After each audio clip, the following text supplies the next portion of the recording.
Well, time for another live stream. It is. Yes, happy times, happy times. It must be Sunday. Yeah. Let's let everyone enjoy the finest job in the world. Let's let everyone enjoy Yep. the finest job in the world. I guess the sound's working. I hear an echo, do you? Oh, we got it on the main TV there, so I can make sure the sound is working. Today's uncredited sponsor is the Athletic Brewing Company. Ah. Very nice of them to create a non-alcoholic beer for me to enjoy on one of these Sundays. Because friends do not let friends cartoon drunk. That is right. Well, what do we got here? You know, I'm currently in a cast, so I'm going to have to take off because, cast. Because I just can't use my arm. But we're not going to sit and complain about life's little aches and pains. Because we've got fun stuff to do. That's right. I got Friday here from next week sometime. And then Wednesday, there's Tuesday. What's this sucker? Doesn't have a day on it.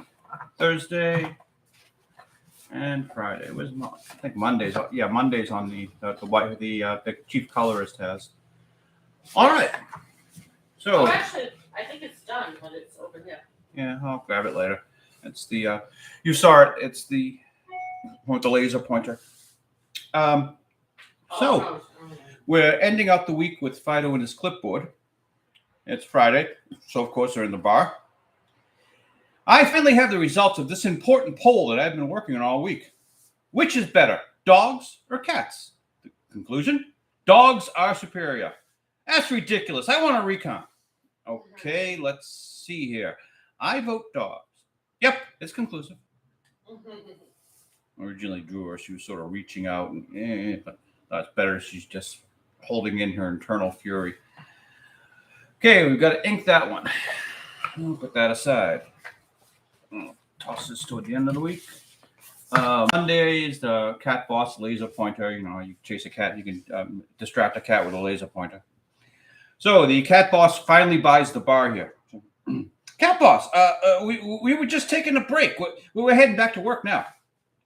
Don't bother. Since all my henchmen spend so much time in here, I bought the place. Henceforth, all of my plotting to take over the world shall be done from this bar stool. He reaches for the bottle of whiskey. Or this spot on the floor. After 4 or 5 shot glasses, and the bottle's empty, and got another shot glass down here, and he's passed out in a puddle of whatever. So I think that it's a reference to a joke why God created whiskey, so the Irish couldn't control the world. All right, this is Wednesday. So how is owning a bar going to advance your supervillain agenda? 1 out of every 4 drinks is poisoned. And Dino takes a drink. I like my odds. Always been suicidal. Thursday. Yeah, okay, this one I haven't done the finish drawing yet. So let's get ourselves a pencil. Here we go. Black wings. And choose your weapon. Ow.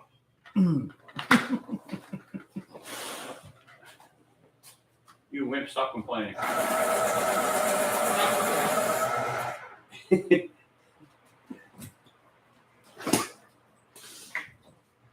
All right.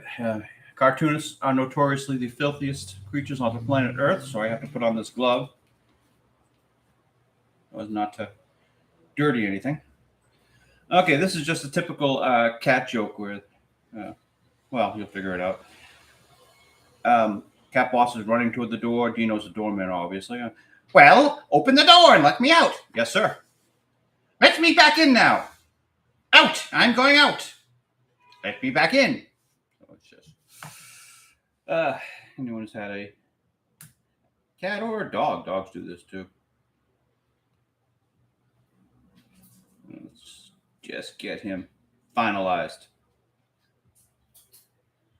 I like to go over with a finished pencil because it just tells me where all the lines are better.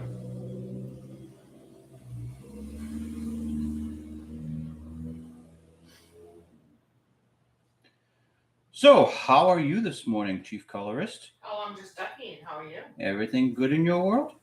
I hear your mommy's happy and she's home. She is happy and she is home right now. Yes. She's sleeping. Great to hear. I'm watching all mommy all day TV.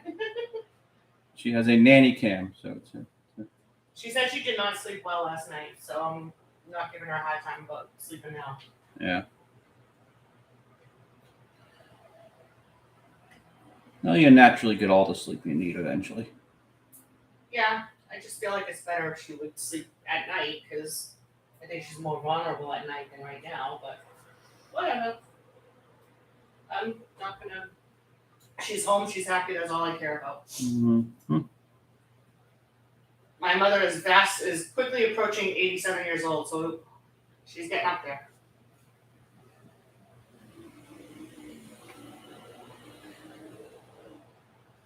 So, According to Facebook, your mother spent the day at the beach. really? Mm-hmm. So she's in our neck of the woods. She is. Please, Mommy, don't come to visit. That's not nice. Don't worry, she'll never watch this. She'll never hear that. I almost was going to suggest you to go, but I figured you wouldn't want to go. No. So I figured it was too much with everything you had set up for. Oh, yes. As everyone can tell by my production value here, it takes hours and hours to set up this camera and get it framed so at least you can see It takes hours and hours for you to help me too and do what you need to do in the house and all that, make me my breakfast.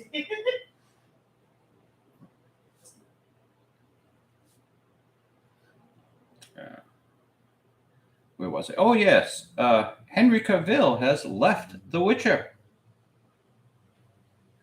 Did you watch more than one season? Well, Did you even watch the full season? No. What happened? Well, the first season we watched, and it was okay, but it wasn't The Witcher. It was like the Bennifer show, whatever her name is. Jennifer. What? Oh, it wasn't Bennifer. Yeah, so something like that.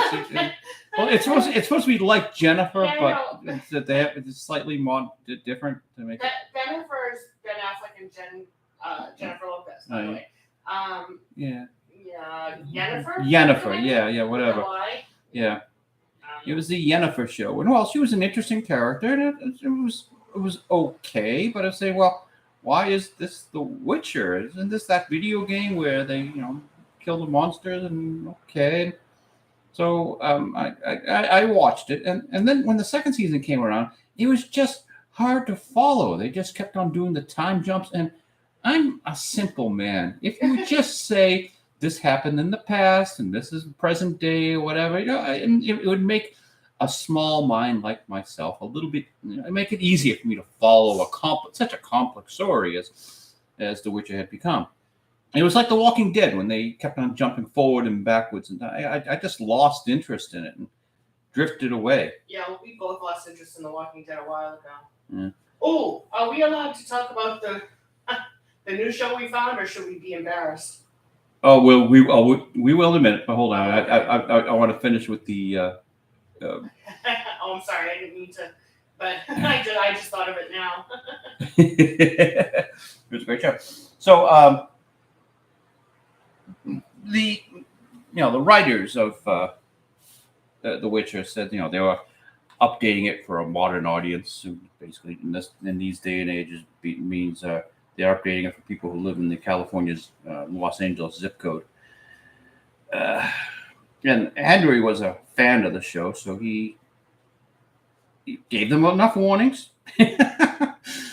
And they apparently they were getting worse, so he left. So I'm told, he's going to play Superman full time. I thought he made a good Superman, but they have yet to really use the character. Oh, I think he'll do well, though. I think hopefully they won't squander this opportunity. I had a problem with his first Superman film in that I kept on thinking, well, how is this linking up with the other Superman films? And then I realized, oh, wait a minute, this is a completely different universe, different character. None of the stuff that happened in any of the other Supermans happened here. Like the kid that they brought out in when Superman Returns. And so, yeah. Again, I'm a simple person. I had trouble following the storyline. Honey, just don't think about it. Just don't think about it. The past is the past. Let it die. Oh no, that was a different thing.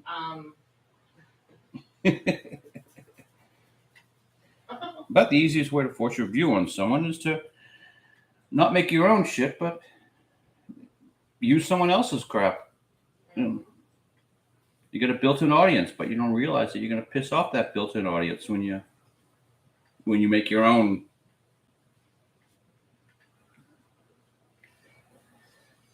Just make your own to begin with. Rather than buying Star Wars, maybe Disney should have made their own little Star Battles. Yes, it's our own original. Constellation scrimmage. The Star Rebellion. How's that? How's that, Disney? Star Rebellion. Yeah, that seems to be what you want to say.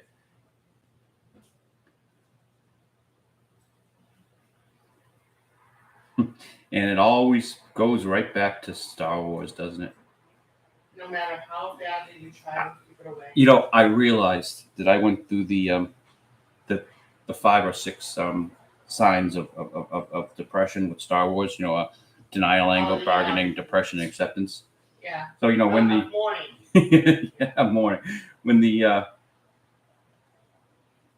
when Rogue One and the first Force Awakens came out, I was in denial.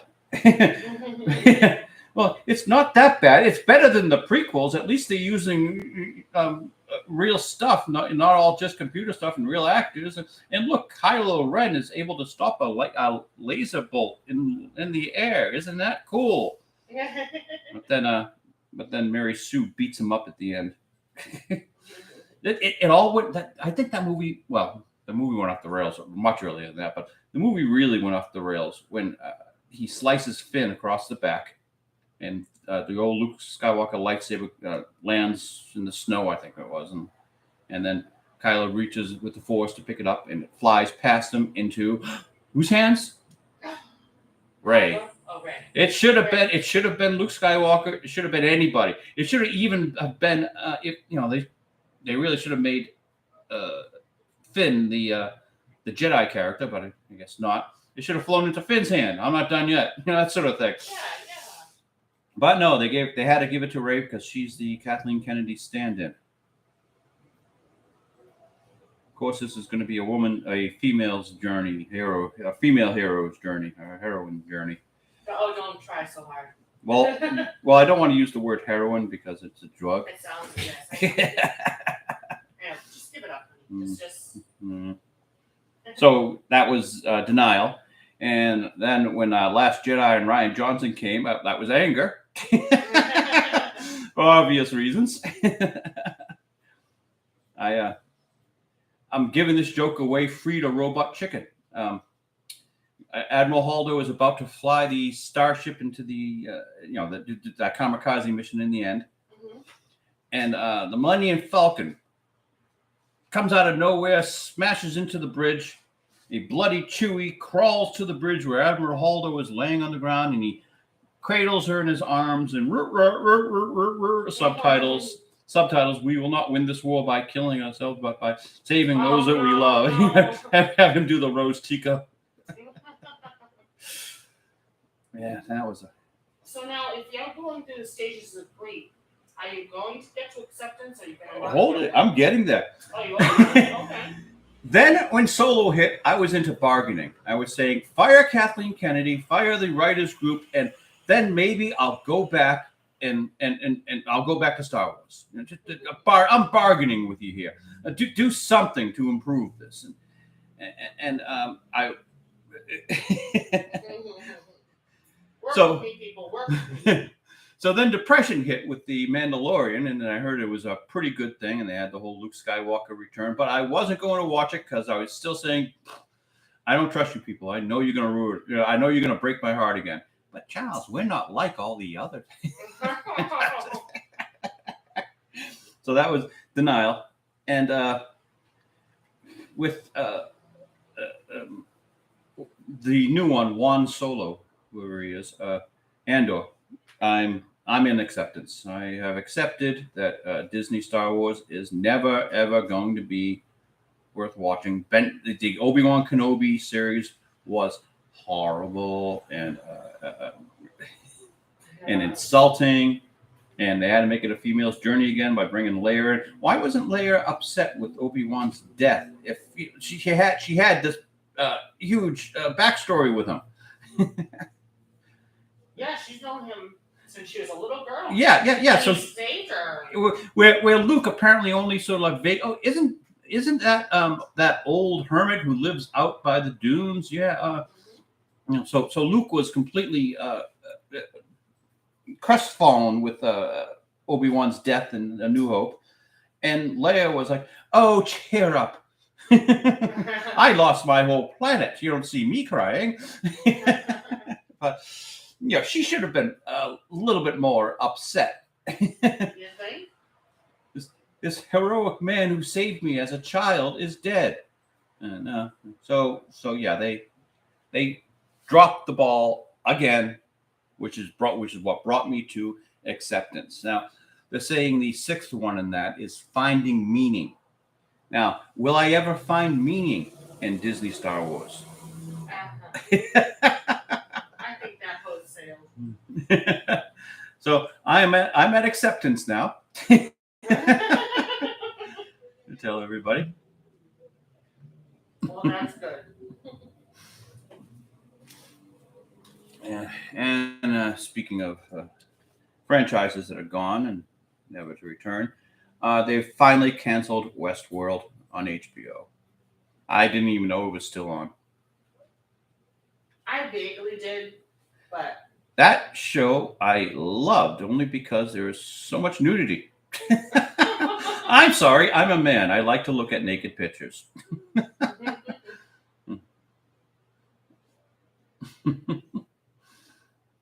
But you had the distinct feeling that, particularly in season 2, that they really did not want to put the actresses through that anymore. You almost got that feeling with Game of Thrones. They felt like they were abusing Emilia Clarke. Didn't we watch something where she said she didn't want to be naked anymore? Yeah. She wanted to take a little bit of a break from being naked or something? Oh, you will never see her naked again. And not because age has come across her, but she's done. She's done. I've been there, done that. Yeah, she's over it.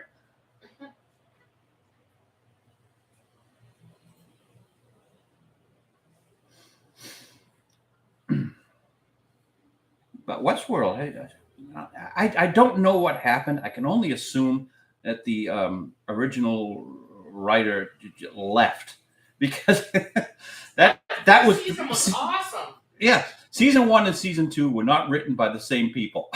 No. And we didn't even get through season 2. We punched out.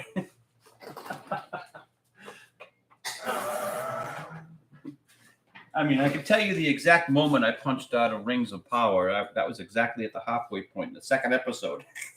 I can't tell you where I punched out of either Westworld or Walking Dead.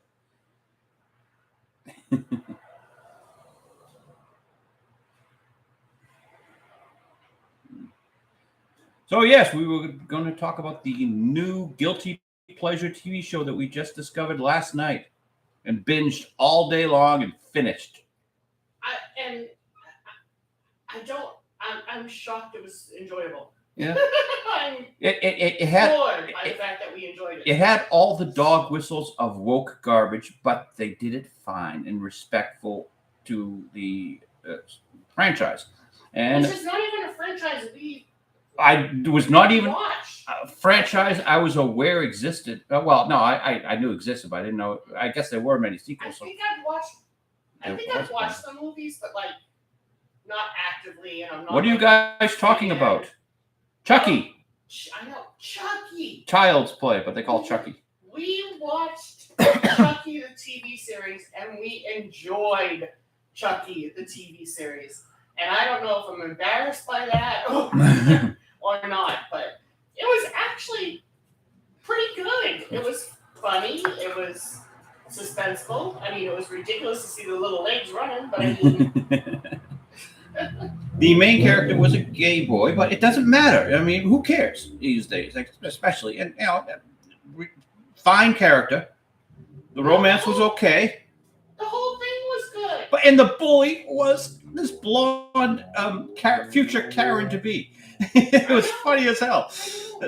Mean Girls was was the bully. It was a good show. It was. And I was thinking to myself, well, what's going to happen is Chucky is going to kill off this wonderful villain, and that will be the end of it. But no, they kept him going. They kept it going, and then in the end, he does like they do a funny bit where he's sort of sitting doing a fireside chat, and he does his body count. 22. It was good. I'm almost, like I said, embarrassed to admit it, but it was good. And I mean, the shows weren't like spectacular, but I would not have expected. Movies, I would not have expected to have finished it. I figured we'd go through the first couple of episodes, and I would say, okay, I'm punching out. Charles, there is a season 2, but it just started. Oh, where is it? It's on Bravo. It's on Bravo. Where the hell is? How do you get? Okay, I have many questions. Where is Bravo? Where is Bravo? Is it a pay network? Well, it says here on Bravo TV and BravoTV.com, but there's got to be. We saw this on Peacock. I know, it must go to Peacock like maybe after the end of the season. Oh, so you got to watch it in broadcast? I don't even know how to do broadcast anymore. I don't even know if we have broadcast. Well, we have an antenna we can hook up. Oh, it's already hooked up. I just have to turn off I have to turn everything off. and then try to hope. Well, we're in Boston, so the digital signals are broadcast, but Bravo's not a broadcast. That's a cable, isn't it? Yeah. So I don't even. I don't think we could get it. We've long since cut the cord on cable. I know. So we can't get any of those cable stations. USA, Bravo, Discovery. Like I said, maybe it goes to Peacock after the season ends. So maybe. Yeah.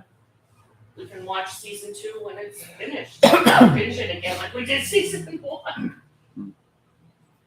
Oh, I haven't read this one. So since the cat boss bought the bar, he's got Dino doing his job at the bar. Dino basically just stands there. He's the guard. It's a job he's underqualified for, but he's got it anyway. So him and Mia are just sort of standing, and he's saying, "I can't wait till this day is over." And finally, she looks at her watch. Oh, quitting time. And he's literally 2 feet away at the bar having a drink. She's like ready to go home, but yeah, there's cat boss in the corner. But the joke is, I can't wait till this day is over so I can sit at the bar that, I happen to be working at.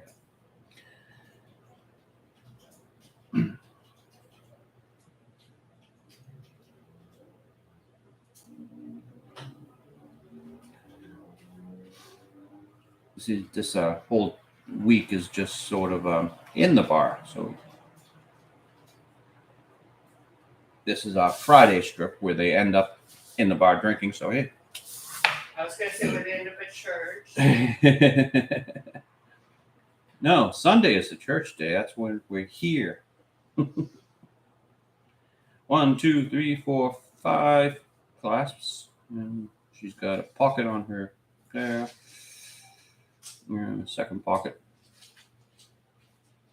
They got 4 pockets on the tunics that they don't use. It's style. Cat Boss himself designed these uniforms. And of course, Mia wears this big gun. because I believe all women should have a gun. That makes them that makes them equal. Yeah.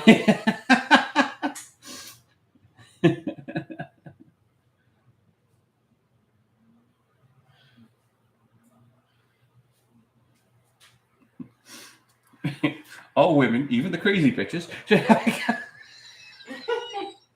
No.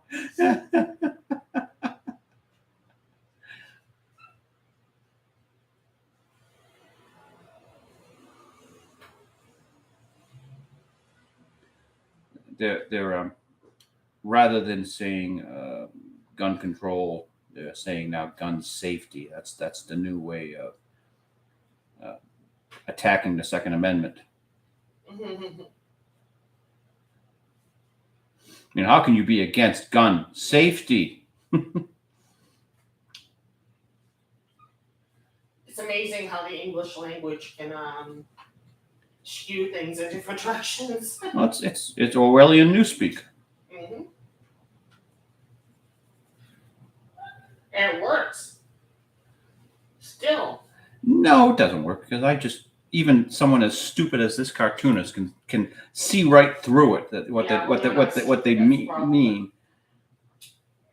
everyone is saying, "Hey, they really mean gun control." No shit, Sherlock. What, you really? Are you the only one you think that realizes this?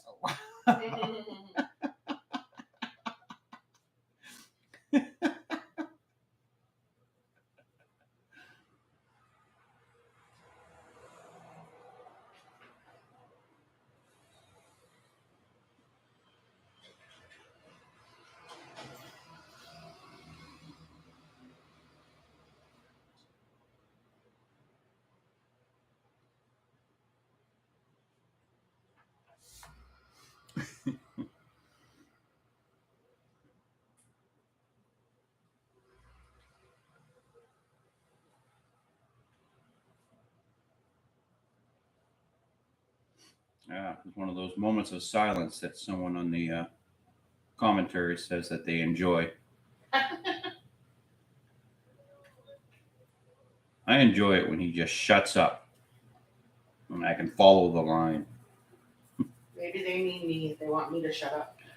No, they definitely use the pronoun he.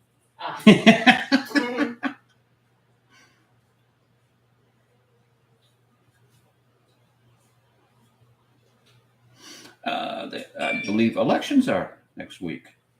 Midterms. And the weather outside is 73 degrees today.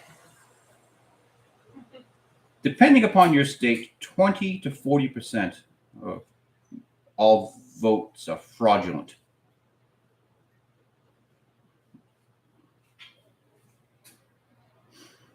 When we go where we vote, they have like a stack of ballots that they're just putting through the machine when the machines are not being used.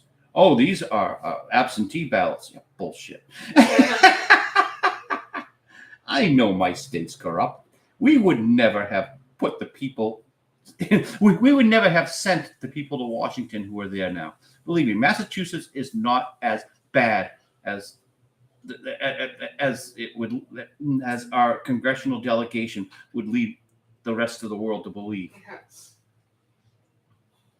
I would not vote for anyone who has been elected in my lifetime.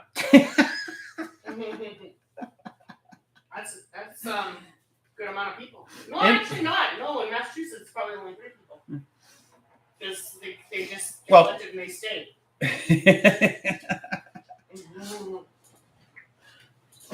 The corruption is hilarious.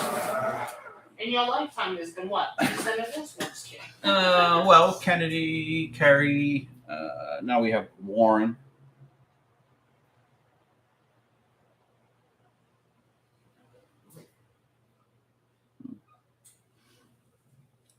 We had a Congress critter, Barney Frank, and he showed in his bio that he worked at our family gas station, and he's been a politician his entire life. So when his campaign was running into a little bit of trouble, he lent his campaign out of his own pocket $1 million. Now, I have to ask Mr. Frank, if you've done nothing your entire life, where did that $1 million come from? Nobody, nobody, not even his competition asked him that question. Where did that $1 million come from, Barney? Well, Smart doesn't investment. civil service pay a lot of money? He could not have earned $1 million as Congress critter if he saved every penny he made from day one. So obvious that he enriched himself in office. And That never happens. the funny part is that's not even against the law. Congress has written the laws such that corruption is not illegal for a congressperson. Sure, if word gets out, maybe people won't vote for you, and that's what they're worried about, and that's what everyone's hoping will happen. But the FBI can't knock on his door and say, "Mr. Frank, where'd this $1 million come from?" Nope, not against the law. He's allowed to have money. Yep, and we are not allowed to ask him where he got it.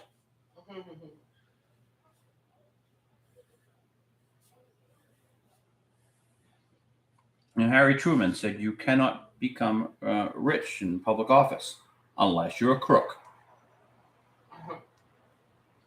And speaking of crooks, hey, how's did we hear anything about the Nancy Pelosi story? Has anything Anything new? anything new? No, not that I've noticed. Okay. I think he's going to be okay. Oh, yes. I hope Paul Pelosi is going to recover well. Mm-hmm. The poor guy attacked with a hammer in his own house at 2 a.m. by some nefarious stranger who says he doesn't know. Well, both men were in their underwear. Well, yeah, both men were in their underwear.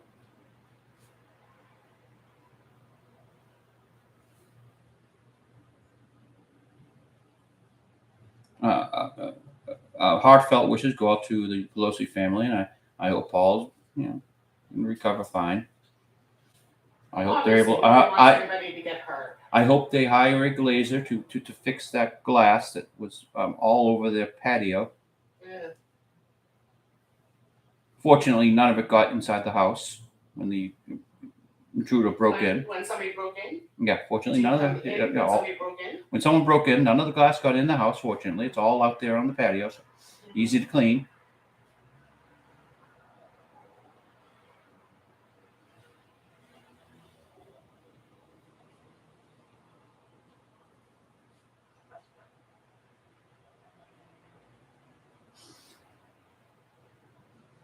A running gag is they're showing Halloween costumes, but just the packages for Halloween costumes.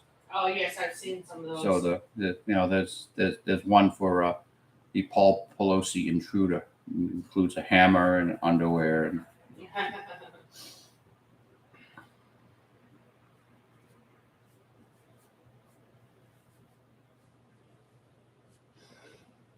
Right, he's looking at a watch, and it's kind of cute that the cat boss is just still lurking after hours. Well, it's his place now, so he can work all he wants. I wonder how he got rid of the Canadian geese. They went home for the winter.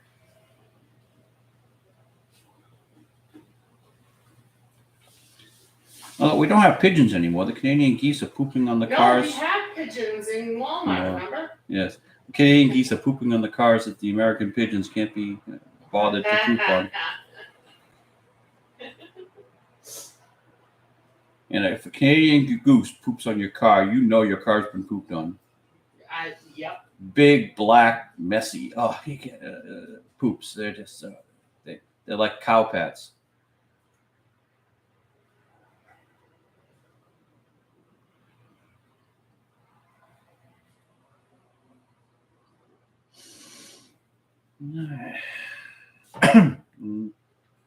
Dino's jacket.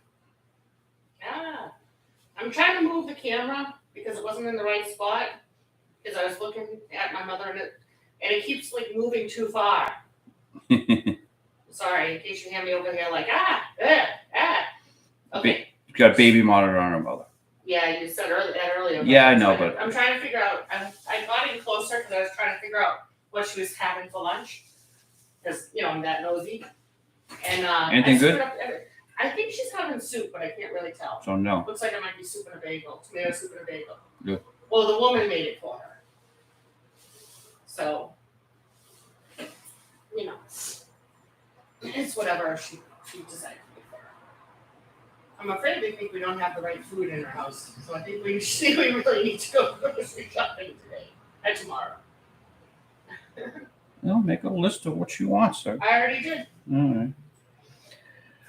Okay, and that one's done. So before I get to this is for the following week. I'll read it to you in a minute.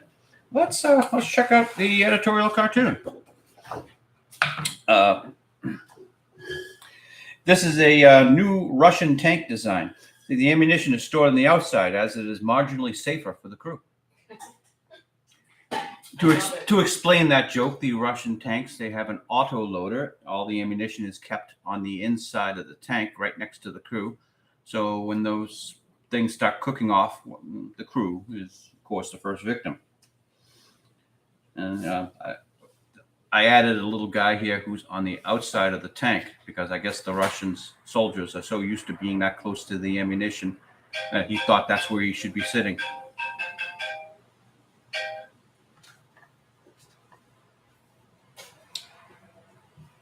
Not a phone call I need to answer. Yeah. These Blackwing pencils sure do leave a lot of dust. They really, really do. So I'm just going to toss this out there on Twitter for free. Hope you guys enjoy it. And you can tell by the impression that I was done, I did not color it. Well, yeah. I did the coloring. A little bit too orange, but I figure he's out in cold, so he's... All right, this is for the following week. It's just a rough pencil, so you can't see anything. So we'll draw the... Well, we'll refine the characters right now. Phydeaux saying, cats stink. Cats, and Felicia comes out and says, cats, in fact, smell like sweet flowers in the springtime. And Phydeaux says, you do not. And she says, I'm just trying to give them both sides of the issue. It doesn't have to be true. So, the eternal Democrat cat. That's sharpen the pencil.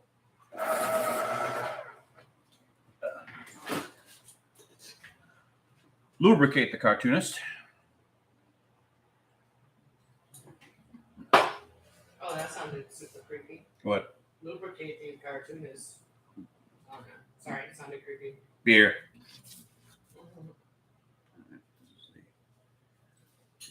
Blanket. And we have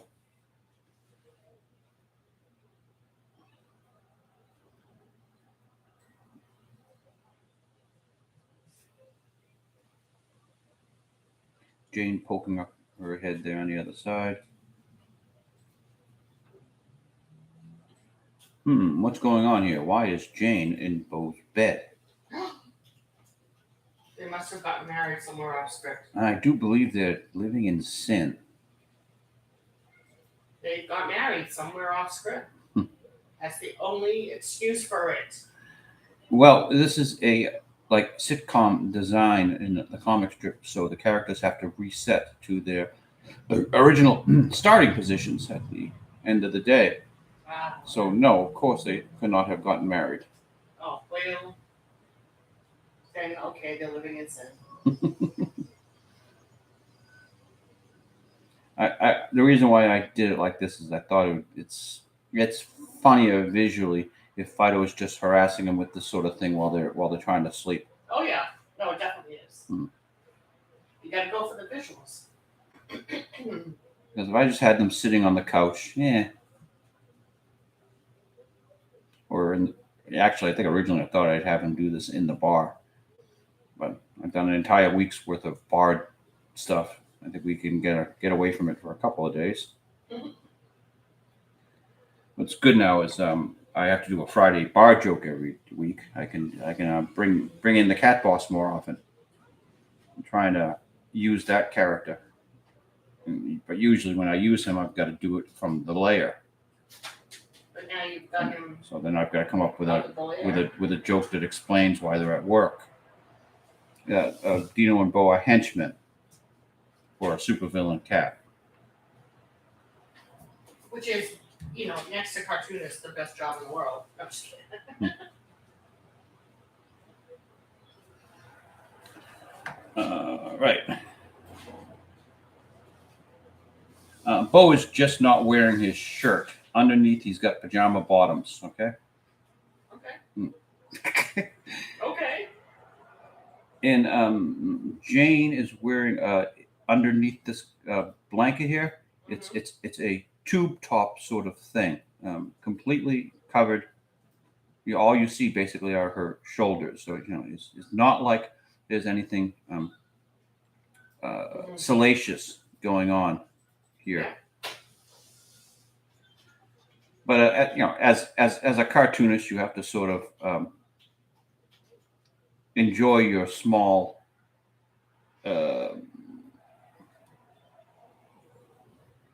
Victories or deviancies or whatever, where you can get them. Expressions? No, that doesn't sound. Your small thrills, where you can get them. Well, seeing comments in my head. Anyway. So yes, right behind Felicia's ear here, if her ear wasn't there, you might see a titty. But I didn't draw it.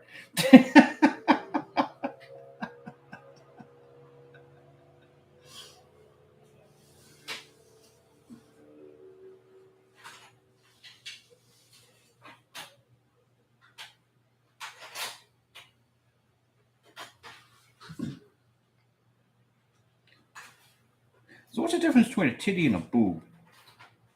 I suppose a boob is bigger. A titty is a bird and a boob is a.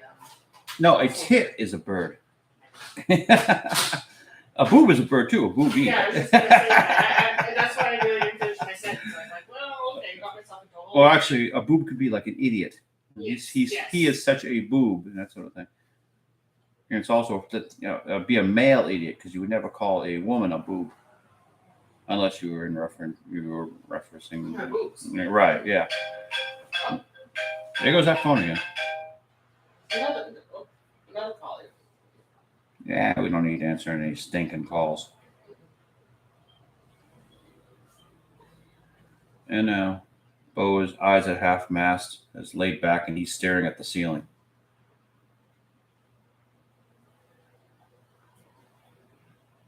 Thinking to himself, I could have had a goldfish.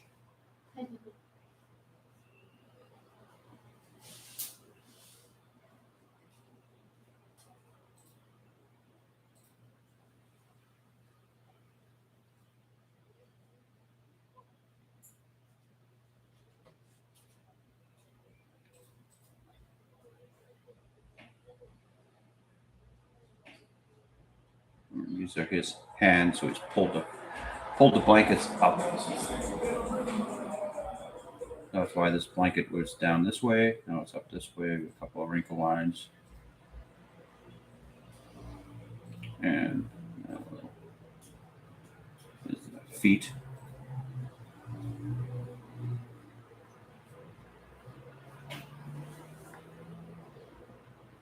Pillow.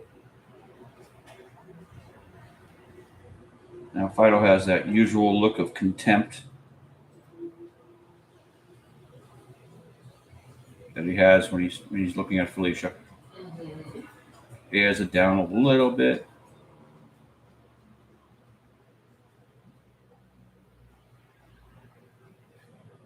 Paws are not quite in fists. He's not going to attack her. He's a cat after all. She's got claws. She's bigger than him too. That's true. She's bigger than him.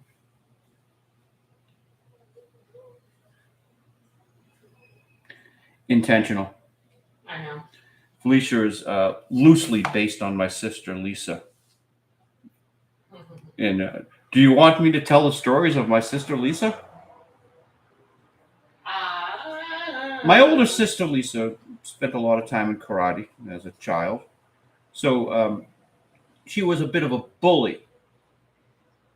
And Vicky can attest that just about every man in her life has been beaten up by my sister. She beat up, as coincidences happen, she beat up one of my very good friends from college. And I found out through that friend that he grew up next to my husband's family, or near my husband's family. And turns out my Down the sister-in-law, down the street, turns out my sister-in-law beat him up and had beaten up my husband as a child. So therefore, she's kind of responsible for screwing two. Well, that doesn't sound right. She's kind of responsible for beating up two men that I've loved in my life. Two men that I've cared about, not loved, cared about in my life. You, I love. But In my make it more dramatic. In my defense, when I turned 13, all that was done with. She wasn't going to beat me up anymore. It's amazing. Men are generally 25% stronger than a woman. Mm-hmm. Amazing how that kicks in almost overnight. Well, you know what? I actually have no idea how old they were when she beat him up. I would say he was in 5th grade. So what's that? 5th grade's about, what, 12, 13? Mm. I don't know. I'm so bad with that crap. I don't think that. Mike was a few years older than me. I was in the 1st grade, I think, when he was in the 5th grade.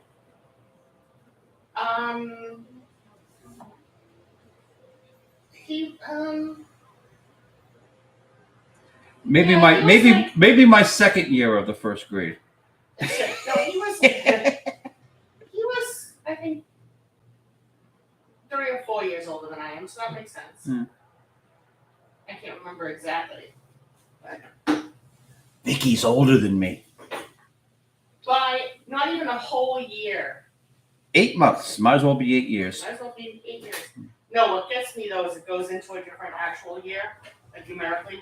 So when you look at it, it looks like it's a full year. And considering he just said he repeated repeated a grade, and given that I started school early and finished on time, he also appears to have graduated years after I did from high school. Not the same one, but. Yeah. What school was such an imposition on me. It was a waste of fucking time. I was thinking about all the other things I could be doing. What was it? Well, a couple of days ago. No, it was a Friday. Last Friday. Mm-hmm. I was out and free, and I was thinking to myself, it's about the middle of the day. Usually I'd have to be here, I'd have to be there, but I don't have any place I have to be. I'm absolutely free. If, as a child, I was able to live my life the way I wanted to. Sweetheart, though, you had to still be like under the care of someone older than you were. I mean, you weren't going to be able to pay your bills, you weren't going to be able to buy your own food and stuff. So, I mean, to an extent. But I wasted so much time in schools. I know, honey, I know.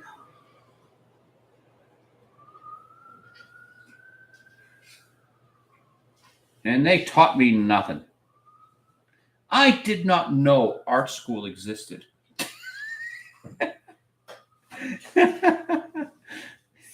until like years after I graduated from college, I ran into a friend of one of my girlfriends, and he's in art school and he's doing a internship at an animation studio. And I was like, what? That's what I wanted to do. Wow. Thank you, Mrs. Zola, art teacher at Revere High School. You did a fantastic job there. Okay, stop now. 'Cause you just sound like you're getting upset. I've had a lot of wonderful art teachers in my life. Mrs. Gardner amongst them. Nate something from Art Institute of Boston. I forget your last name, Nate. Sorry. A lot of fine teachers. Mrs. Zola wasn't one of them.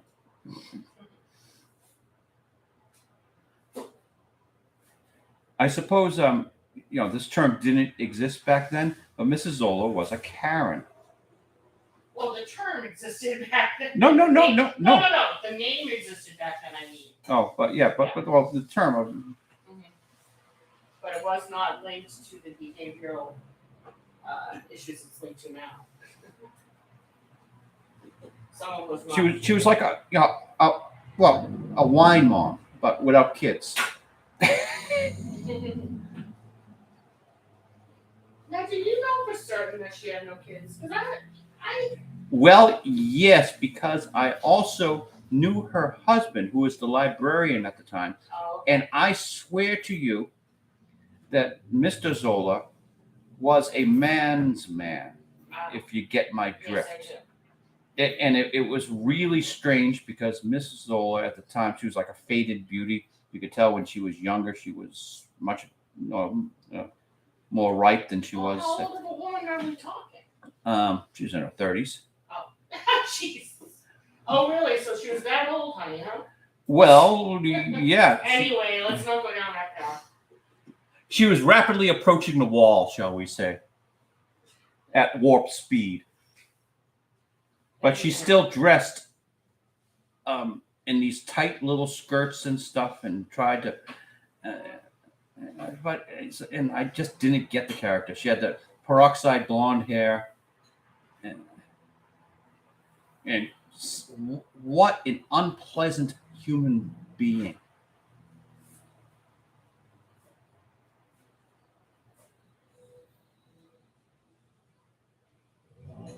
That must have been confusing in your head because it was a subject you wanted to learn, but you didn't teach it. I learned nothing from her. Well, I know, but it was a subject you wanted to learn. I didn't say whether or not you did. And literally, one or two people in the entire school had like any drawing ability, and I'm pretty sure that neither of us have done anything besides you doing a comment. Well, no, neither of us enjoyed her class. We'll put it that way. Or learned anything from her class. Classes. Art class was just sort of romper room for high school kids. All right, I guess it's time to pull out the brushes. My new brushes arrived. Yes. Sooner than you expected, right? Let's see if you can tell which is the new brush. I would say that one. You can tell by the color. Yeah. Can you really? I don't know if the camera's looking. Can you really tell? But anyway, I'm going to go with one of the older brushes first because we're doing the panels, and why use up your good brushes when you don't need to? Today's ink is courtesy, of course, of Noodlers. We have Eternal Black, Art of Darkness, they call it. It's a good semi-permanent ink. Flows okay in the brush. Noodler's other products, particularly their permanent one, is garbage. So there goes my sponsorship there. Oh, no. Where is the ruler? Oops, not on the floor. There we go. Old ruler I got at a flea market 20 years ago. See, the lines are a little bit, the growth lines of the wood, a little bit tighter. The rulers you get today are made from fast growth trees, so the rulers still think they're trees. Oh, so they bend on you, and you can't get a straight line out of a friggin' ruler today. unless it's metal or plastic.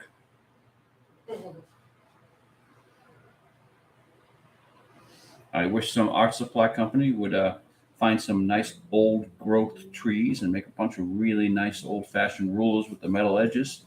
That would be wonderful. That would be wonderful. But you literally cannot buy a proper wooden ruler anymore. It doesn't exist on the planet.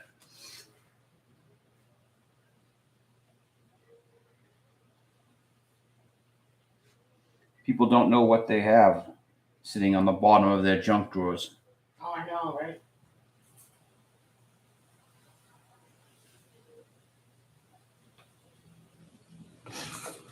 Oops, hit the camera there. Sorry about that. No, it's an earthquake.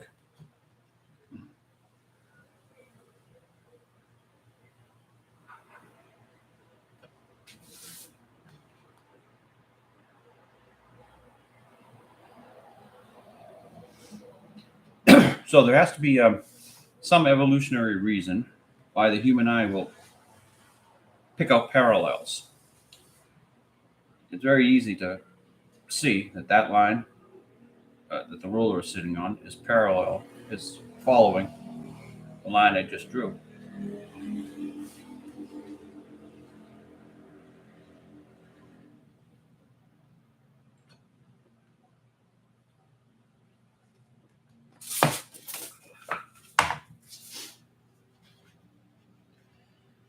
Yes, I'm slavishly stuck to the 4-panel format. Well, it's good to have. I'm going to leave that imperfection because that looks nice. The brush just split the hairs. It makes it look like more of a man-made product.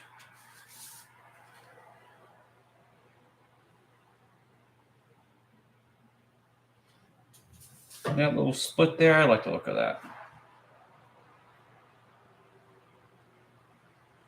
I just use it when it happens naturally. I won't try to make it happen. All right, let's put that aside to dry because we don't want to smear or smudge. That's a new word. That's a new word, not smear, but smudge. You do not want to smudge the ink.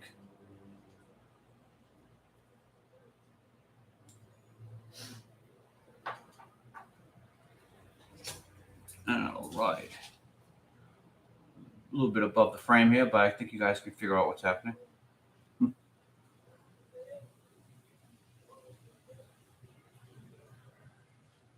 Just follow the line. I know where the line's going. You do? Do you know where the line's going? No. It's going straight. Oh. Every line wants to go straight. Every happy line. It's a happy line and a happy tree.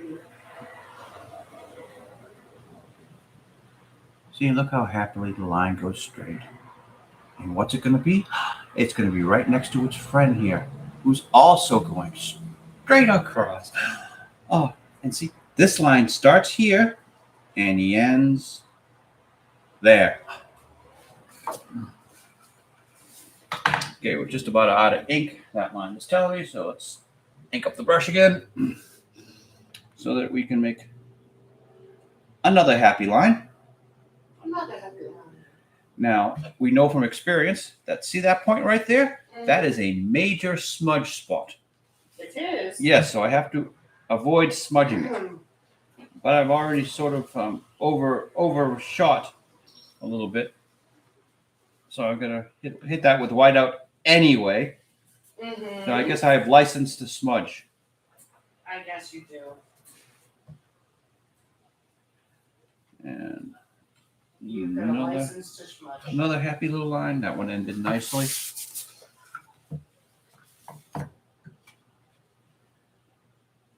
The friend ruler helping us out here. The finial loves to run along the edge of the ruler. A little metal edge, and this ruler loves to cut into that paper to hold itself nice and happy and straight. And it all works out wonderful.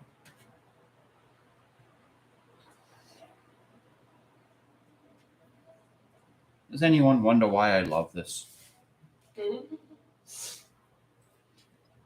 Have you ever seen such job satisfaction over drawing a straight line? I don't wonder why you love it. I can tell Okay, that you love it. let's put that aside to dry. The happy little lines have been done on this one. So we're going to do characters. There's Tuesday, so I would do this one first. And this is Friday from the week before, so actually I do this one first. Let's do the word balloons. Get them out of the way. Well, actually, that's probably not a good idea because we see Bo and Dino's head are going to be floating in this balloon. Maybe Bo will be in this balloon. So I won't do this balloon yet because we don't quite know where it's going to be. But this one, yeah, we'll cut off Bo's head here because it doesn't really matter. It's the dog and cat who are the center of attention here, even though they're off on the side. I only have Dino and Bo in here because they're like witnesses. It's the witnesses to that fighting, which I believe brings in the humor. If Phydeaux and Felicia were just fighting by themselves, There wouldn't be it. any. I don't think it would be as funny. It's funnier when you have witnesses to these two bickering, like a married couple. We don't bicker. No, we don't bicker. Again, as I said, I based Felicia loosely on a sibling, so this is like sibling bickering, I guess you would say.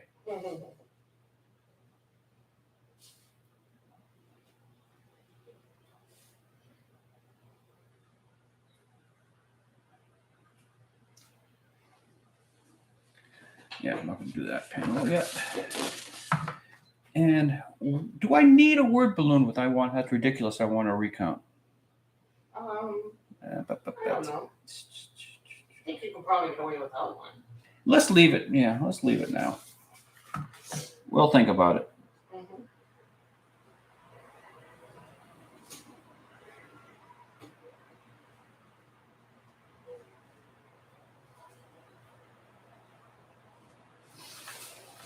All right.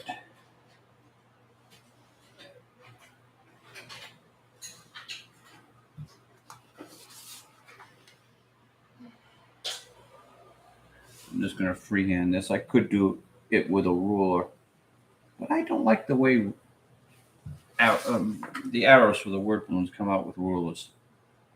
Looks too stiff.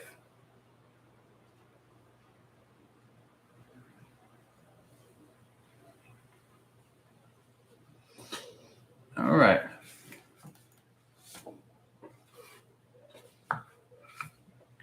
Put that up there to dry. Now, Bo's head is definitely going to be in this word balloon.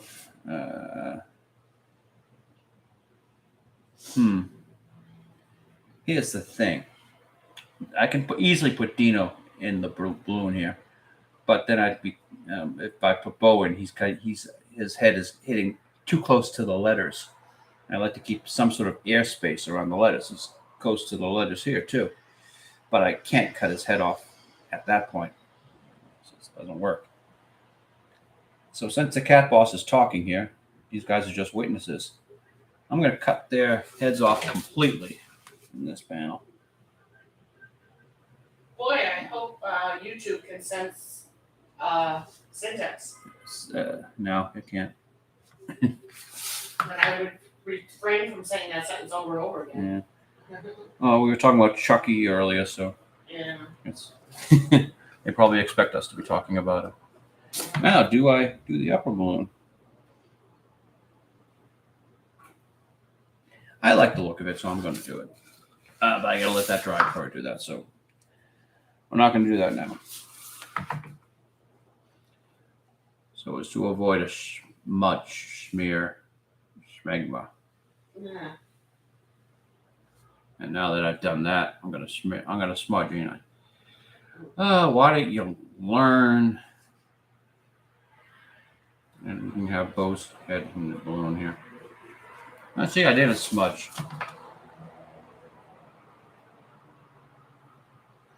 All right, let's see. What are our lessons? Since we're right-handed, we work left to right so that we don't smudge.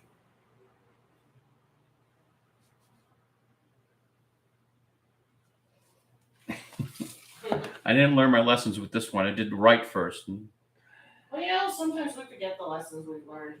Yeah. That's part of life. And the arrow here is slightly squiggly because he's drunk. So harder side on the right, lighter line on the left.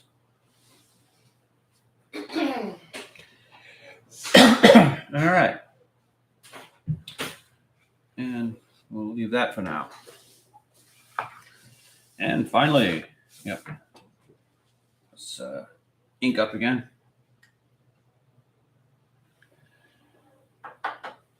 Now, these happy little word balloons are pretty simple. I don't see anyone. What do you think? I don't think Bo's going to interfere with that one. But since I like to have him pop into his own balloon, let's do left first.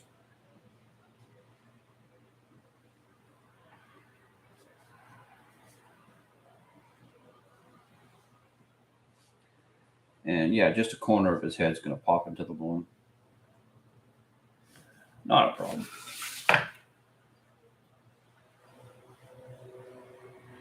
He can leave space for his own head and his own word balloon. Of course he can.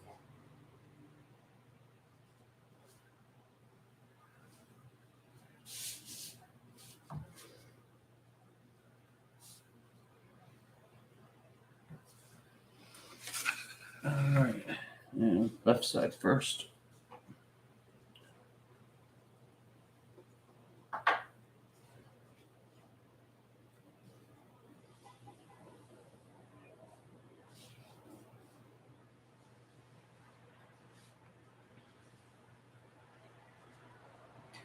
So the people at Princeton have created the Velvet Touch. This is a number 8 round. I keep that plastic on there so I know it's an old one. Very nice of them to make such a great brush, and I respect them for their squirrel hunting abilities. As we all know, the hair of this brush, the reason why it's so fantastic, is because it's made from the pubic hair of the Himalayan tree squirrel.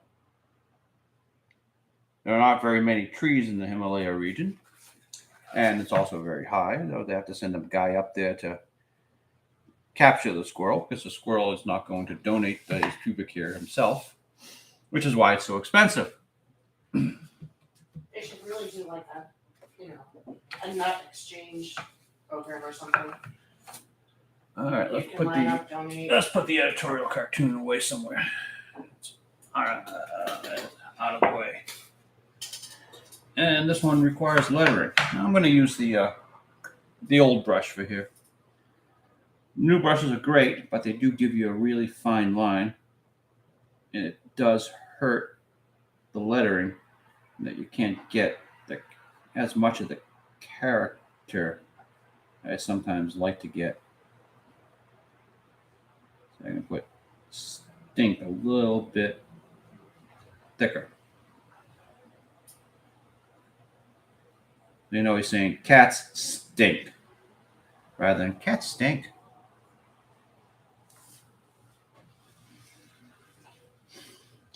It's all about the Inflection. emphasizing the correct syllable. The inflection. And now I'm going to have Felicia say cats, a little bit thicker letters, comma. In fact, so I can go lighter with in fact.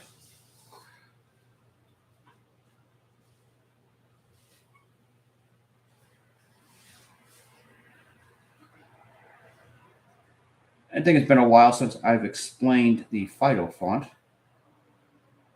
The Phydeaux font is at a 22-degree slant. You notice that I do the in between the A's, in any place where there's a cross line, it goes up on an angle, like you'll see it in the E coming up.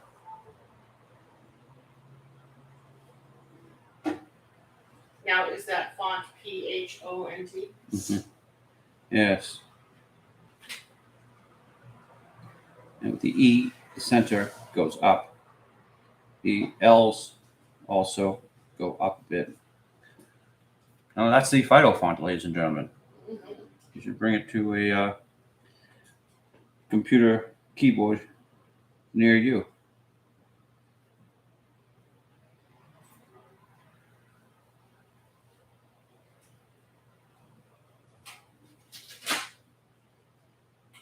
Yes, I designed my own font for this comic strip.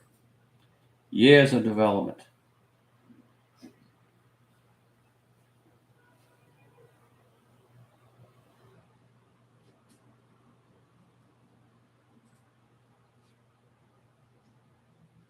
Moments of silence. There we go, slightly up with the middle line in the F.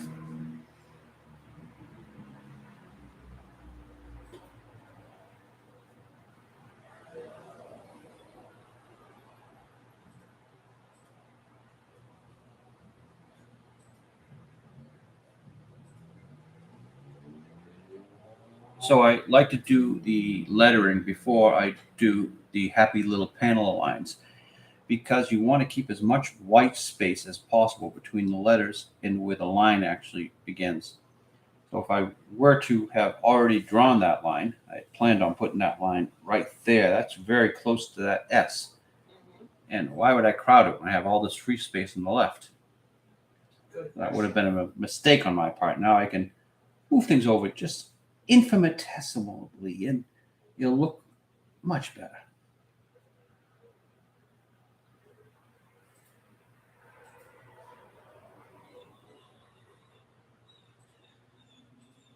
In the springtime. And of course, everyone now is going to hum "Springtime for Hitler in Germany." And we will. You heard me, didn't you? I started to, but then I stopped. And we Didn't will. want that to bring up. Sorry, something else I have to point out. Have we done a broadcast yet without mentioning Hitler? I haven't paid attention, and since you asked that, I'm guessing we have not. We have not. And what do you mean we, Kimasabi? Okay, sorry. This is really kind of funny. Without even trying, every broadcast has mentioned Hitler. Every broadcast has mentioned how bad Star Wars is. What else? Someone out there make a list. You're forgetting cats. Well, not every No, part. that's not true. Yeah. Felicia's a new character. No, but I mean, how I keep wondering what cat hurt you. Today's the first time we mentioned Chucky. Yep. And Star Wars. I've never in my life been called Chucky. Oh God, no.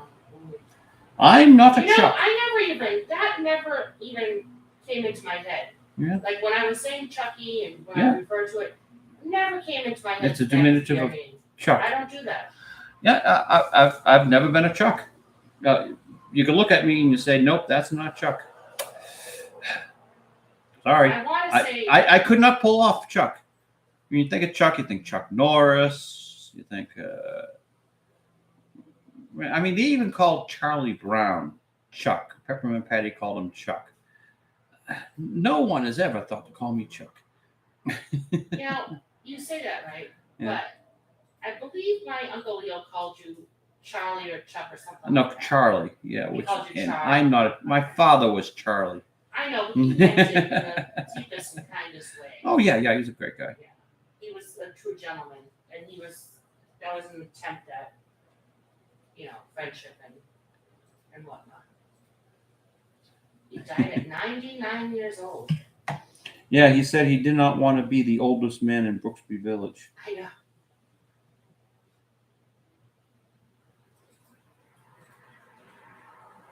True gentleman. And I know I said that before, but there's repeating.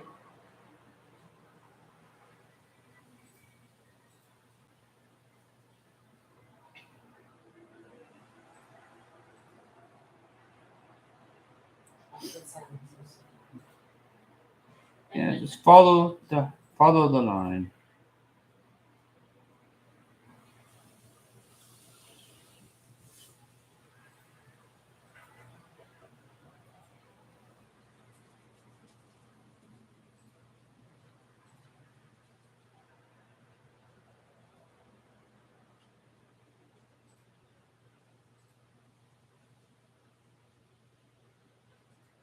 Every once in a while, I got to look in that direction to make sure that I've got this in frame.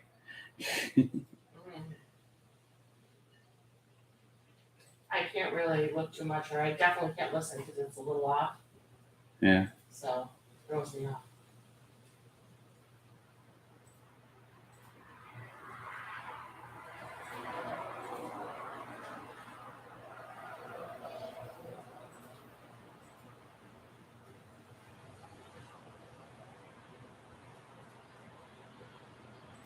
So I figured I'd use all the tools that I have in this cartooning toolbox to do a few editorial cartoons. You might notice that I did use the Phydeaux font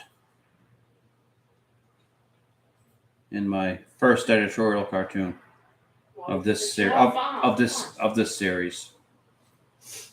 I've drawn editorial cartoons in the past.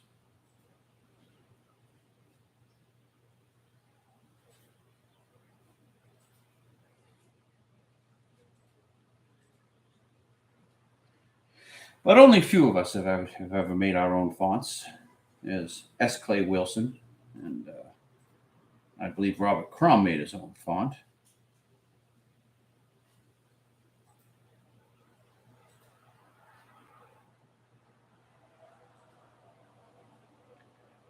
Schultz.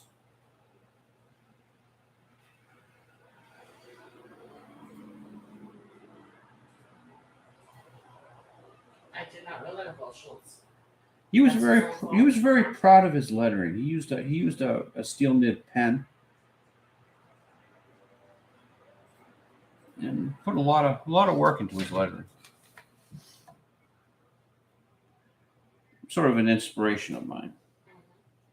I put a lot of work into lettering too. I know you do, and I think the people who've been watching you know that now too. Yes, I think we're going on like 10 minutes of me just lettering here. So I've got Felicia's little paw holding, resting on the signature. Oh. Sort of a third wall breaking maneuver.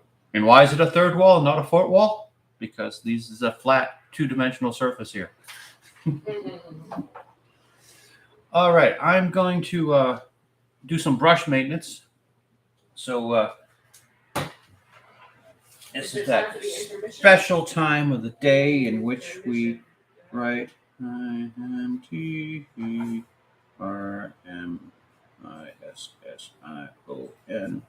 and try to get as much ink off that brush as possible. Post-it notes. I don't like your fanfold design. That's a real pain in the ass.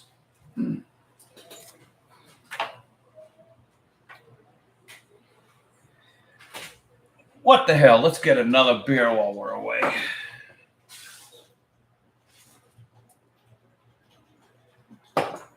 So proper brush washing technique. You put a little bit of dishwashing soap in the palm of your hand, water, and you rub the brush around in it, and run it under water, clean your hand off, do it again, till you eventually get it to a point where you get enough ink off of it that you can wipe it on your wife's arm. It doesn't leave too much of a mess, or she doesn't complain. Back in the old days, I would just take the brush as it is now and run it across her arm, and she got very upset because it was difficult for her to wash it off. Well, it was leaving actual black marks on my skin. I did not appreciate it. Well, some women like to be covered in ink. Well, if it was washable, it'd be fine. But I have weird skin, and I have some very white spots that were turning very dark and black, and much more noticeable. What's wrong with that? They were much more noticeable than they are when they're white spots. So because my skin is so light, and there was nothing wrong with it, I just didn't. Are you saying black skin is not good? Charles, stop right now. Anyway, I was discussing the weather lately, but it should be noted that it is 74 degrees, and it's very hot in this dwelling of ours right now. Not, not so hot that we can't soldier on, but hot enough to be questioning whether or not there should be AC still on. Oh. That's why I love the great indoors. I know the great indoors is a wonderful, wonderful place. It's a wonderful, wonderful place. Although it was really nice to be out the other day because it was like perfect temperature. They created the great indoors because the outdoors suck. I don't know if that picked up on the mic, but my husband just said they created the great indoors because the outdoors sucked. Which, okay, I can't argue with that. It's good to be outdoors when you have an indoors very, very close to you, though. Nice to have some vitamin C, or D, or X, or Y, whatever the hell it is. Well. Oh, he's back. Yes. You don't have to listen to the likes of me anymore. Always put the cap back on your ink. All right, so get a replay of the Exxon Valdez. Guess we'll think. Oh no. Let's see what we got today. Oh, it's a lovely Oil de Monterey Excalibur. I don't think I need to tell you the history of this cigar. In fact, I probably really shouldn't tell you the history of this cigar. Let's not. If there's a question, I don't know what it is, so I'm hesitant to give you a yes or no. So, the New York Times never, ever printed the story of Bill Clinton and Monica Lewinsky. Really? Mm-hmm. Oh, that's the history you're talking about? Oh, all right. But they did run an editorial cartoon where Bill Clinton is leaving the Oval Office, going out to the Rose Garden, and, "Here, Yasser, have a cigar."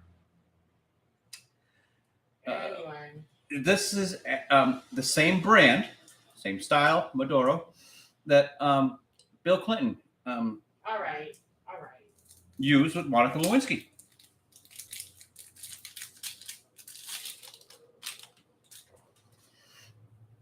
Almost made me never want to buy this cigar again. Let's see. So the wonderful people at Athletic Brewing make a fine beer. Mm-hmm. It's not something you can sit and have hundreds of because it's a very hoppy, very bitter beer. You want something that's a little bit more drinkable. This is Penn's Best. It's it's a very light lager, rather similar to you might say Budweiser. I'm going to pound down the beers. Penn's Best is your best option. Again, another free ad. But you would do a so much better ad if they paid you, wouldn't you? No. Oh, same ad, okay. But you look. No, I don't mean better.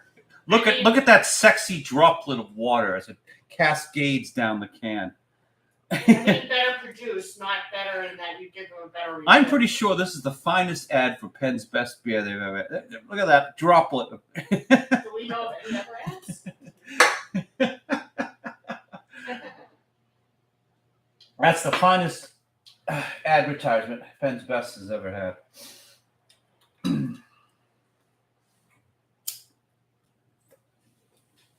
What am I doing?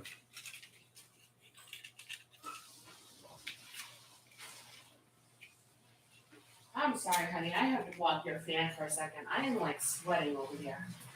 Oh. Well, turn it toward you. I only have it on to blow the smoke away from you. Oh, you don't have it on because you're warm? No. Oh, well, then I need it because I am warm. Some might say hot, but I'm going to say warm. No. This is just me being considerate. See, I I understand why you're caught off guard because so seldom do I actually play the role of considerate husband. But That's not true. but I was, well, I've got the little. Here we go. You got the personal fan too, right? I've got this little fan I can set up here. Blow the smoke away from you and out the window. It's also a right here, literally off camera, is another vent, like a smoke eater. So I don't inconvenience the wife too much. See how thoughtful I am. Oh. Yeah. No, back to intermission.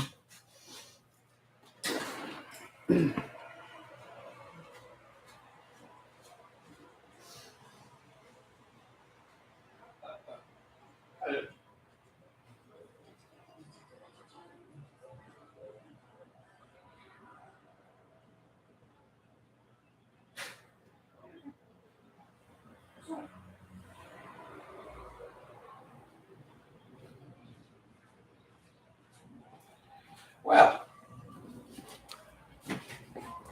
back to my cigar and beer.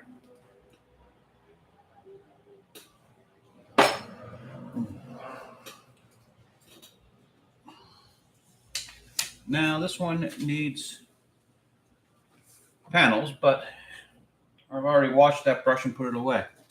That's not going to happen. Wow. I just reached my left arm up here. Ow. That hurt. Oh, look. We have our first smear of the evening right there. Lovely. But it's way off panel, so it's not a problem. Wednesday, Tuesday. I have to do these somewhat in order so I can get them to the colorist as they're needed. Well, as they're needed. You know what I mean. All right, we'll do the Friday first. These just need a character. We're going to pull out one of our new brushes. Look at that. Beautiful fine point. You can't beat it. Oh, it's so gorgeous. I started working with brushes because, I was using steel-tipped quill pens to begin with. I never used markers. Real cartoonists don't use markers. And I was doing really fine line work. And this is from a college newspaper. I would put it on the Xerox machine, shrink it down, and it all turned into like a muddy mess. You had no idea what you couldn't see half the lines. So I moved into a brush to force myself to do bigger, thicker, heavier lines that would reproduce better when they're shrunk. And then what's the first thing I do when I move to a brush? This is a number 8 round, which is actually kind of big.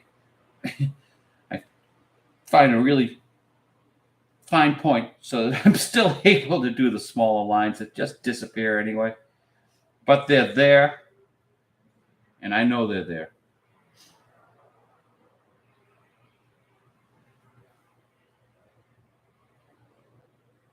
So a lot of right here, this is about as small as I will draw, because these guys will be like this big when this reproduces. It's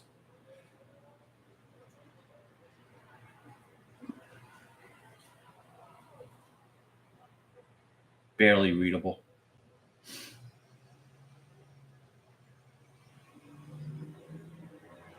So it should just be legible as the characters themselves for anyone who's familiar with the strip. But any expression, any characterization is just washed out because it's just too small.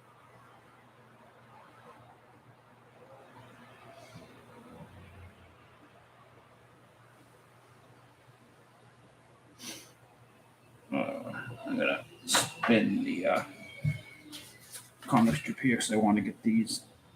I want to be able to plant my hand better when I'm doing these freehand.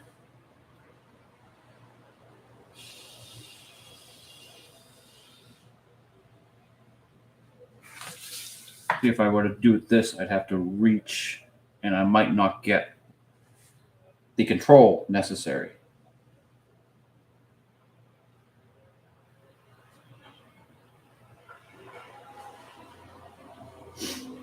You only have about 3 or 4 inches moving in this direction, but with the wrist, you've got a full 10 inches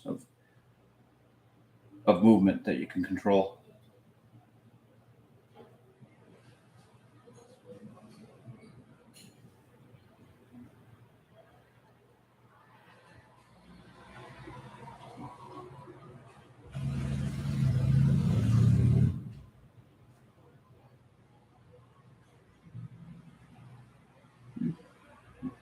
Got it.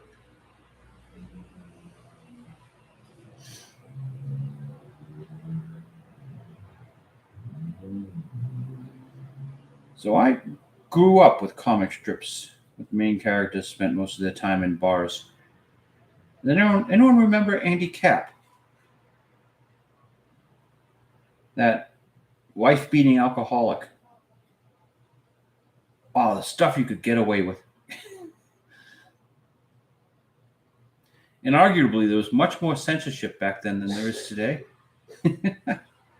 But you try to publish Andy Capp today with Flo with the rolling pin that she would beat the drunken Andy Capp with. Oh, going even further. Ignat's Mouse and Crazy Cat, throwing the brick at Crazy Cat. They would never allow that today. Senseless violence.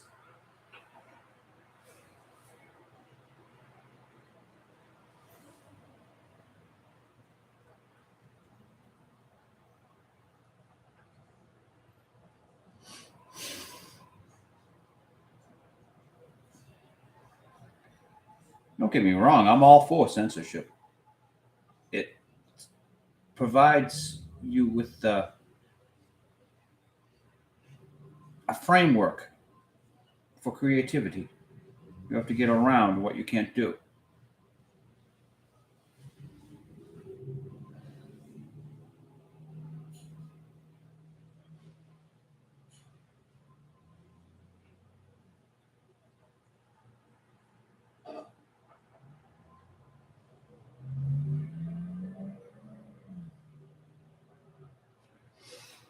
Don't know why I drew that entire stool that Dino's sitting on. I should have drawn bows. Actually, I probably still have enough. Yeah. Only an inch away, I should be able to reach it. Again, always work left to right, not the way I'm doing it. Do as I say, not as I do. I'm asking for a smear here.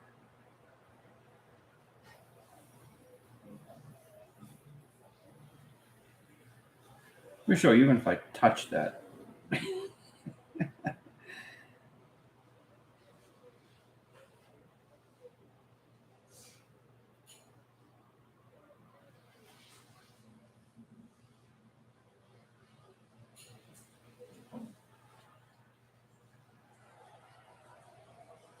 I'll put a little shadow underneath the leg here to show that the bench overhangs the legs. And when that's shrunk to about that size, that should read fine.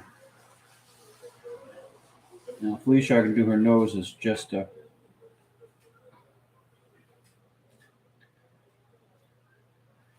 minor thing. Let's see. Try to get the whiskers as fine as possible. They'll probably just disappear anyway.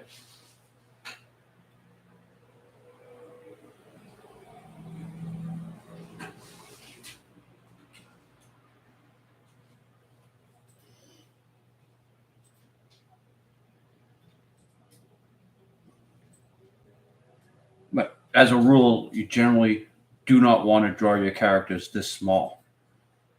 I'm only doing this so I can get the establishing shot to show that, well, they're in the bar and he's walking in. It's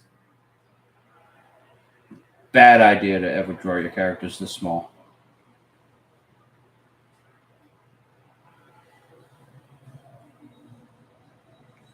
But we do get to see a point of view of the bar we rarely see.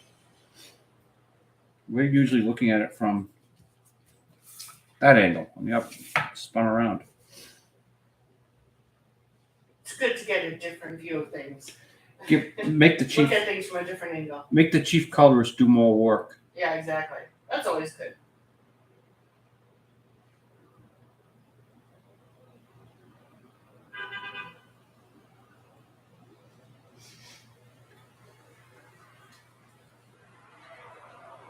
Now I could just be like the typical weasel cartoonist that I am and just draw 4 panels like that. Bang, bang, bang, bang. Maybe even trace the background. No, don't be silly. We can all be out of here in 20 minutes.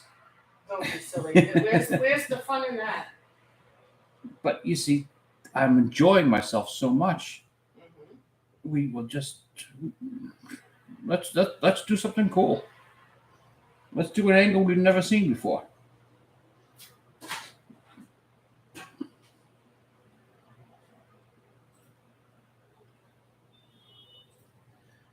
I think I've shown in the past how I do this. My vanishing points are here and there. Here and there. I drew a line for the edge of the bar, did the perspective of the bar, and then everything else just works from perspective. And then I draw the characters on top of it. Phydeaux's last. And just built it up.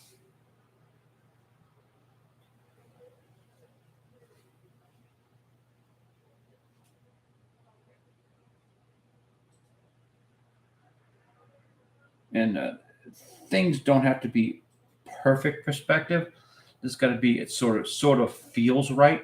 And these if you put an actual rule on it, you see that line is not correct. See that goes up to here. The dot's actually down there. See that from the bar stool. And that line is, but it doesn't really matter. It reads visually as close enough. I don't know why that struck me as funny. Reads visually as close enough. I was told in our school not to go, when you're doing cartooning, you don't have to go slavish to the perspective. But I imagine you don't. I only go slavishly to the perspective because it saves me a lot of time and it would be lazy. But you can do just an impression of something and swiggle in the background, and it reads as fine. Mm-hmm. And in fact, maybe even more artistic. The least artistic thing in the world is perspective. Mm-hmm.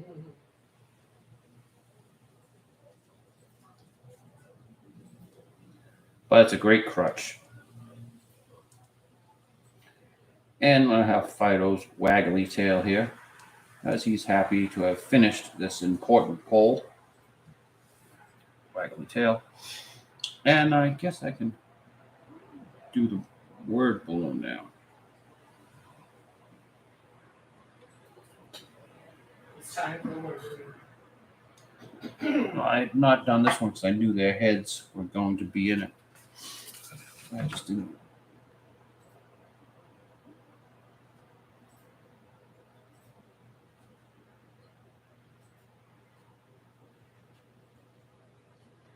And again, work left to right.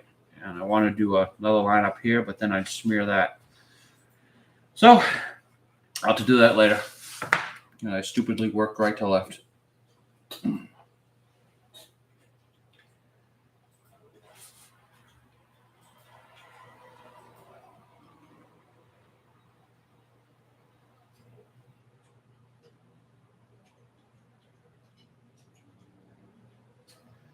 So in regards to Herr Hitler, it's completely by accident that he seems to have appeared in. It has gotten mentioned in every damn live stream. It's not intentional. We need to stop that. It's the Nazis were like the ultimate villains. Thank God we have the Russians today to take their place. If the last Indiana Jones film, the one that Spielberg and Lucas teamed up on with the aliens, if that was done today, Indiana would have had that line, Russians, I hate these guys. Sort of, in echo of, Nazis, I hate these guys. But when that movie came out, Vladimir Putin was still, not was yet to be a megalomaniac and didn't invade his neighbors to murder them and steal their stuff. So they couldn't say, Russians, I hate these guys. But today, if that movie was made, I think Indiana Jones could say, Russians, I hate these guys. Might be able to, yeah. Yeah. Because that seems to be a unifying belief. We all kind of hate them at this point right now. Well, we're upset with them, let's say. Hate's too We don't strong a like word. Ukraine. We don't like what they have done, I know. murdering their neighbors to steal their stuff.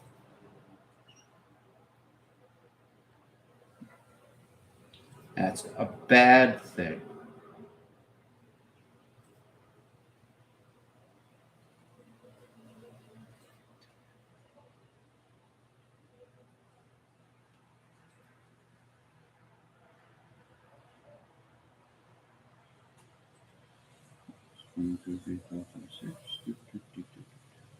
Did I tell you there's this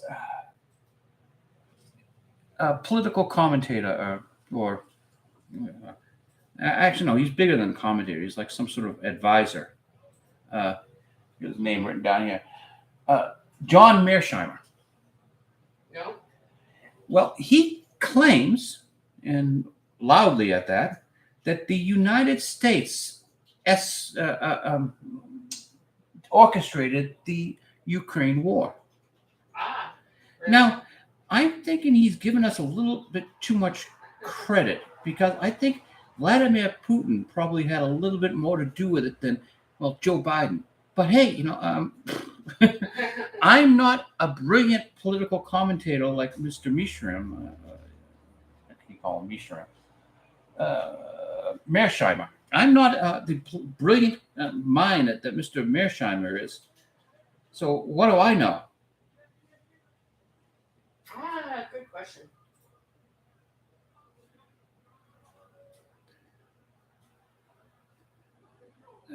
It's kind of funny how Putin seems to be blaming the British more than I would have thought he would. I would expect him to blame America, but that's just me. I'm an American. I'm used to blame America first.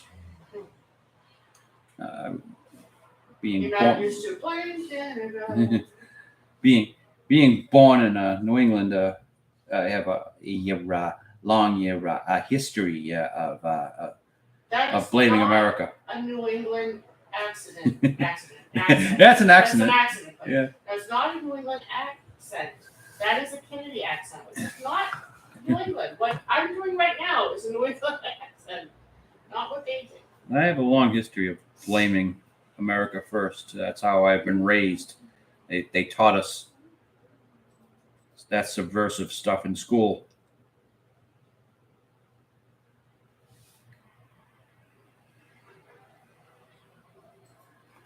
All right.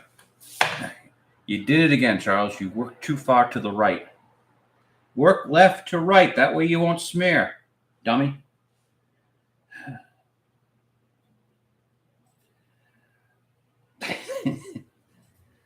Yeah, I guess I can do Felicia.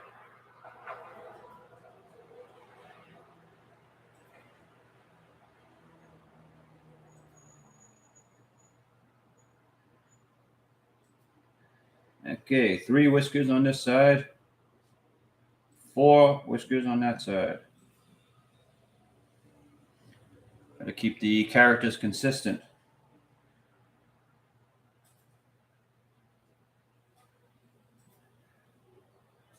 Why? Because that makes me happy. And what are we here to do? Make me fucking happy.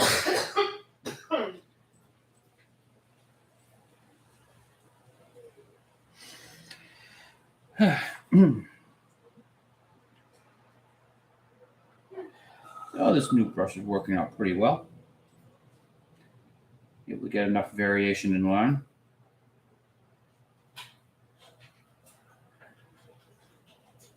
In the end, it's all about control. And what man doesn't want to control his tool?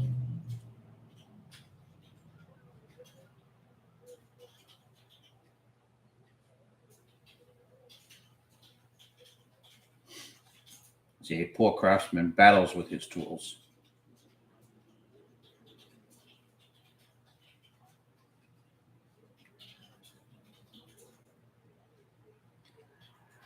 All right. I don't quite like her butt. That's a little bit better. Oops. I damaged my brush. Oh, no. that's all right. I can get it back in line. There we go. I hit the edge of the bottle.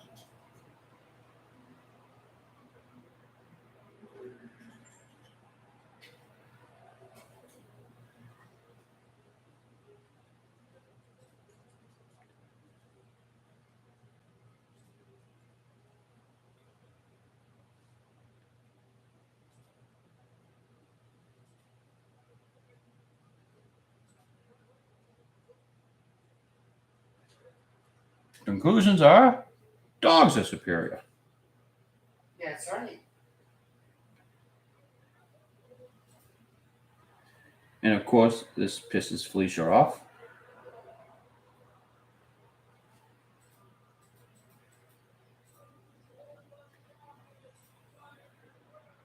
Is she easy to piss off? Yeah, pretty much, yes. She's got a very short fuse. But you know, Phydeaux's been asking for it all week.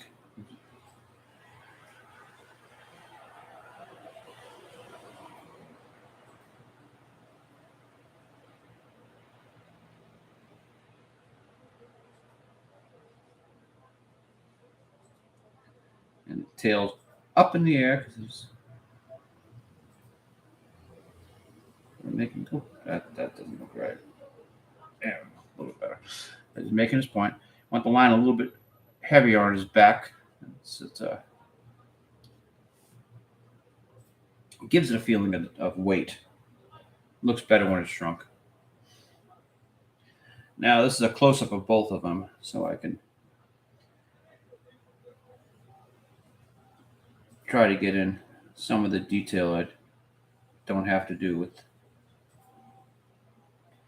She's got a slight double to the eyelid there. Frown. And we'll do eyes that are just circles like Little Orphan Annie. Big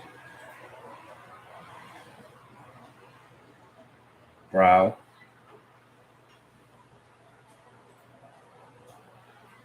And that's up, that's there, that's there. And heavier on the bottom.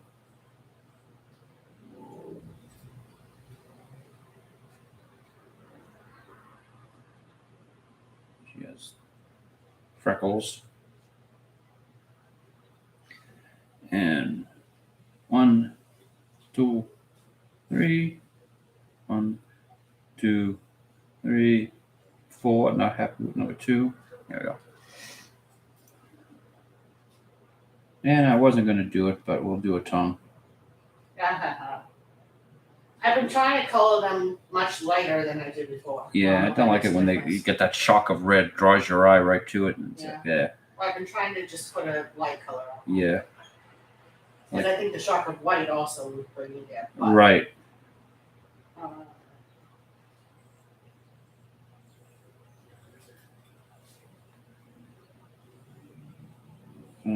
Little fists of fury.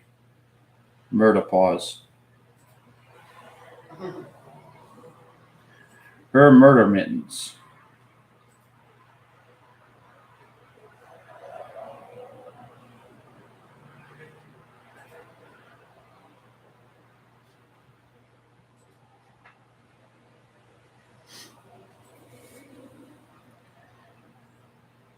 And now Phydeaux really doesn't know what she's so upset about.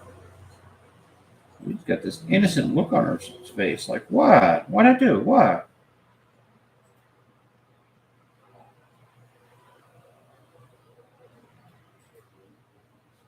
Who? Me?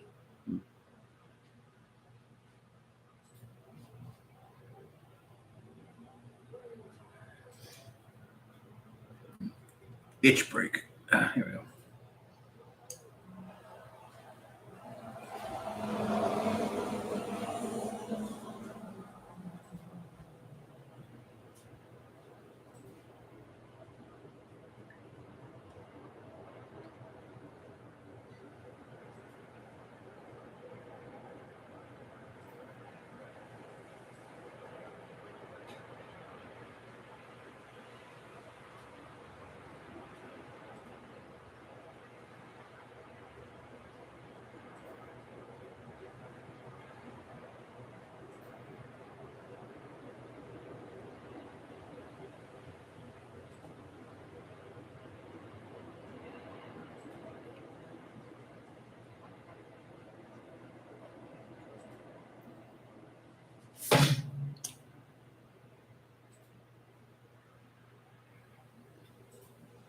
And we go back to the static panel that you've seen hundreds of times already.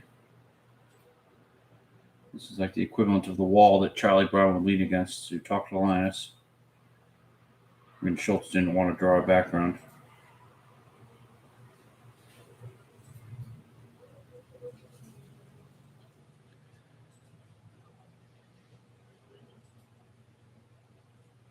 All right, see, I don't mind drawing an intricate background. I've got all the time in the world, and I actually like what I do. Yes, you do. Huh? I think it comes to a point where the cartoonist makes so much money, they'd rather be out there enjoying life and spending it. Me, I'd rather be sitting in here, drinking my beer, smoking my cigar.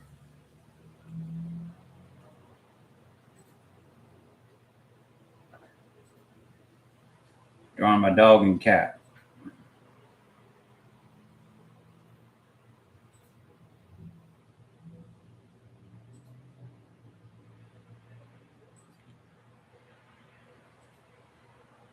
So what is it that I always say about cigars and women? You can keep a cigar in my. If you don't give a cigar or a woman constant attention, they'll go out on you. Okay.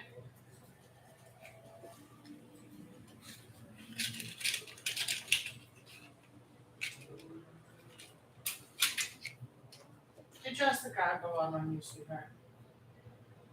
Yeah.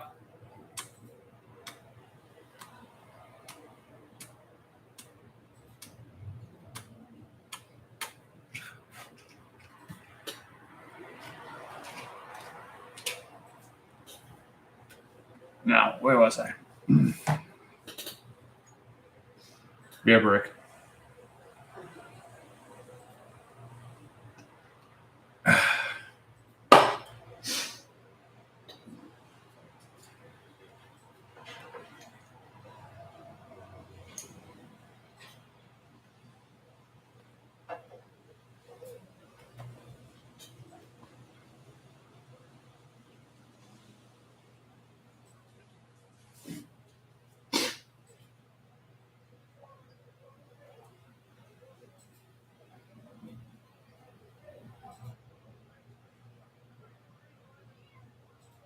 So once again, witnesses. These guys have no part to play, but they have to be here to witness what's going on between the cat and the dog. Okay. Otherwise, we lose a whole je ne sais quoi. We are, we do have to keep our je ne sais quoi, because that is vital to writing something good.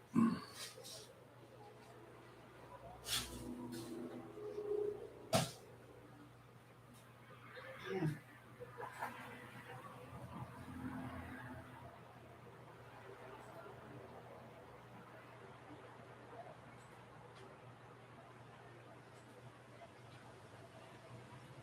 I could just say these actors have pay or play contracts, so they have to show up anyway.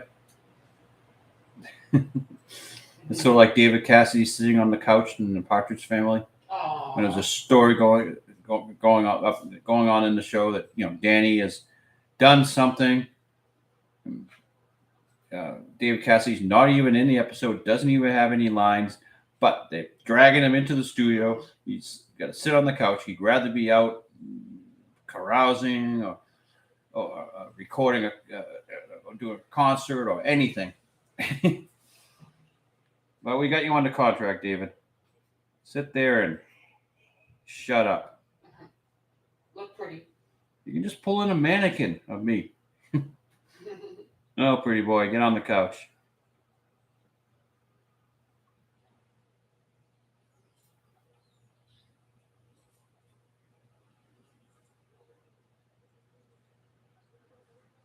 It was only the publicity of the show that made you famous anyway. You wouldn't be doing a concert if you weren't on the Partridge Family.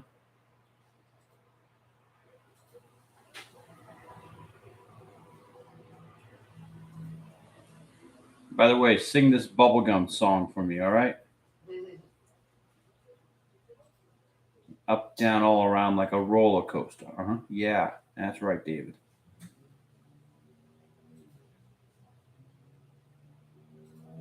Make all the little girls scream. Give him a purity ring. Oh no, that was later. That was the Jonas Brothers. Yeah. South Park.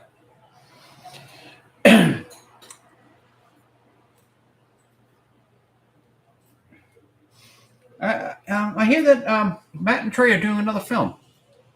Oh yeah. Oh sugar. What was it though?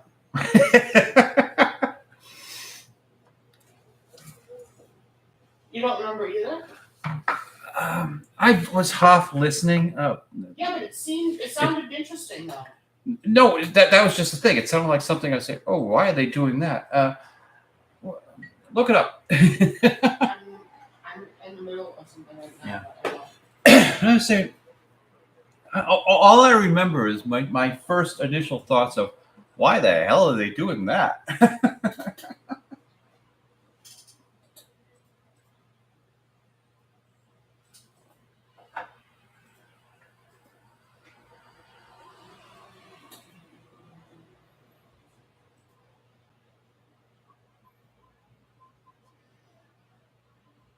So this is about at the limit. I don't want to draw these characters any smaller than this. But again, it's an establishing shot. I got my interesting angle of the bar.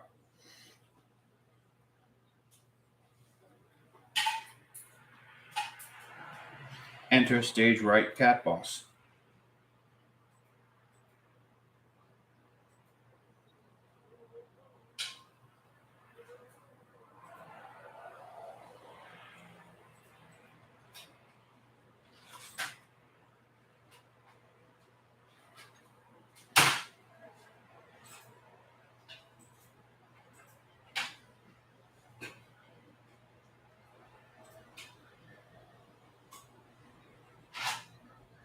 But when this is shrunk down to eventual size, he'll be the size of a quarter. Just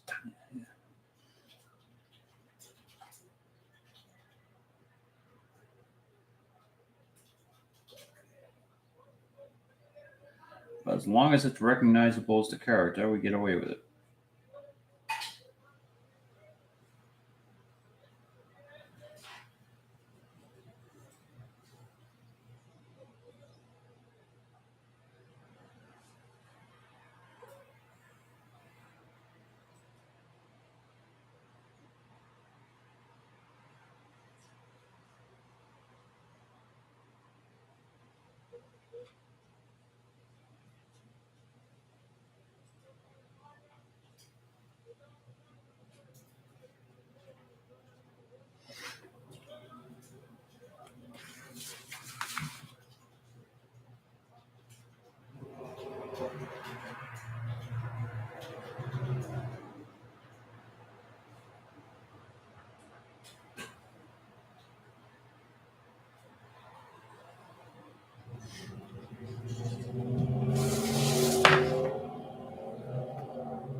Yeah, that's about as fine a line as the brush will do.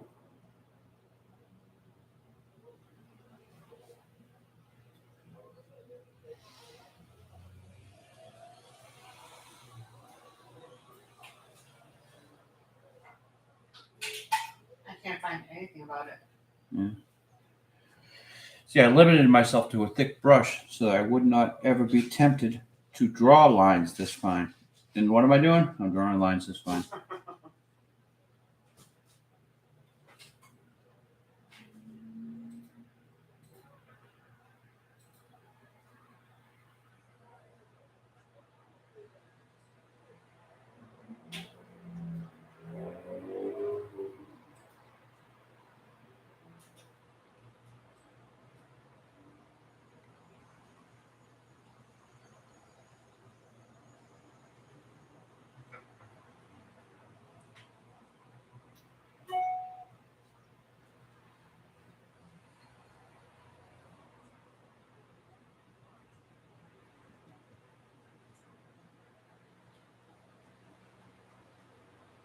I was thinking about redesigning Dino's normal street clothes Uh-huh. to put him in the pants with the lower belt line, sort of like the slouchy jeans.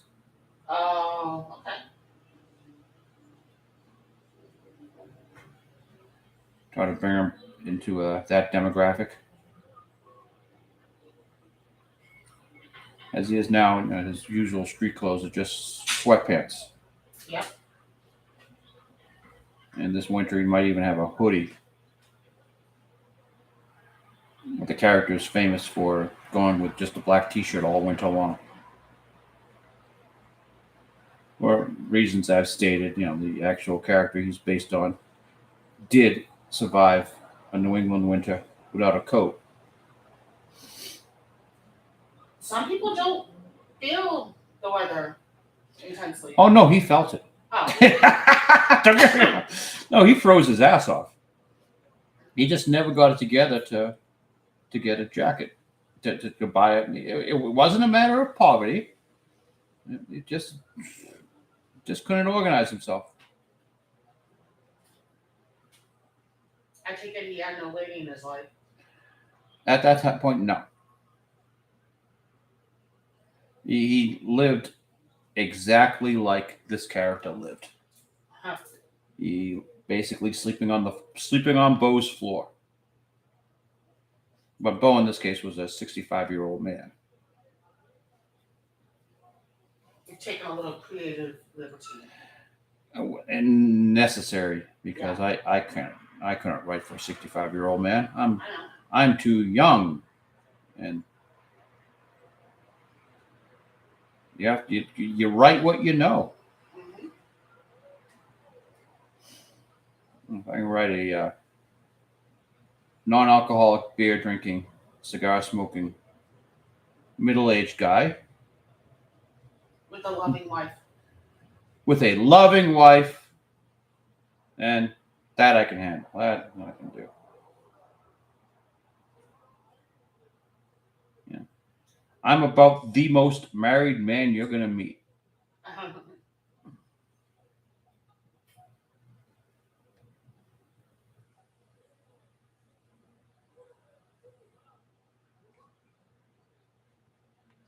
Yes, you can feel safe to trust me with your daughter in a motel room in the middle of the night, in the middle of nowhere.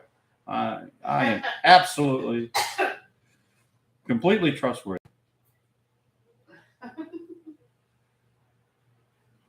Trust me with your 18-year-old daughter.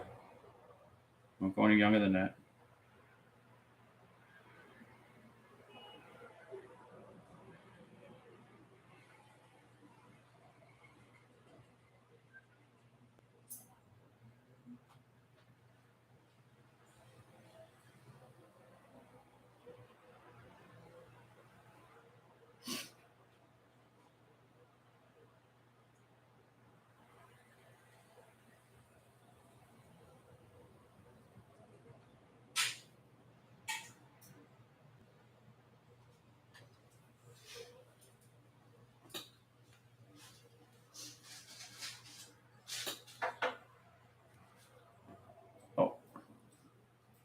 dropped a little bit of cigar ash there. Ah, Oh no. nah, no problem. See, it's gone now.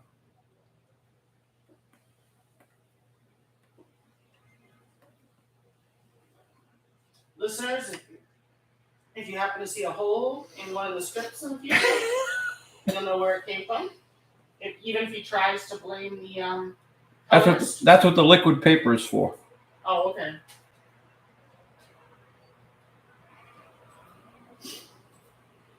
You know, they really misnamed that. They should just call that whiteout. They should actually have a product that is liquid paper, that if there was a burn mark or a hole in your paper, you can put this on it and it patch it up. The stuff they call liquid paper is just whiteout.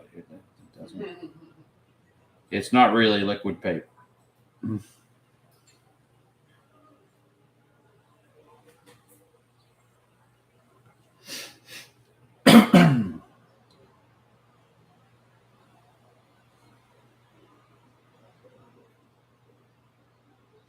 Are you still busy over there?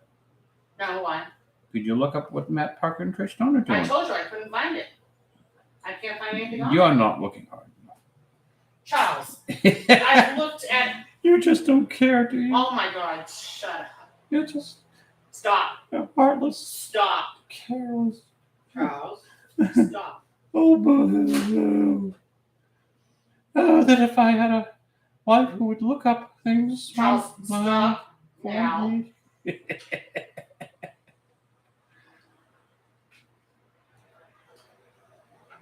Where do we even hear that? I'm trying to remember too. Must have been a YouTube video. Obviously. Neurotic. Maybe.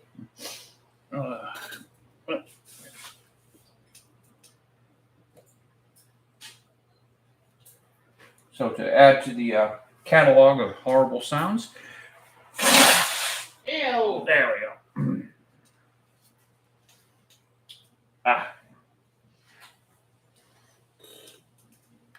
Cheers.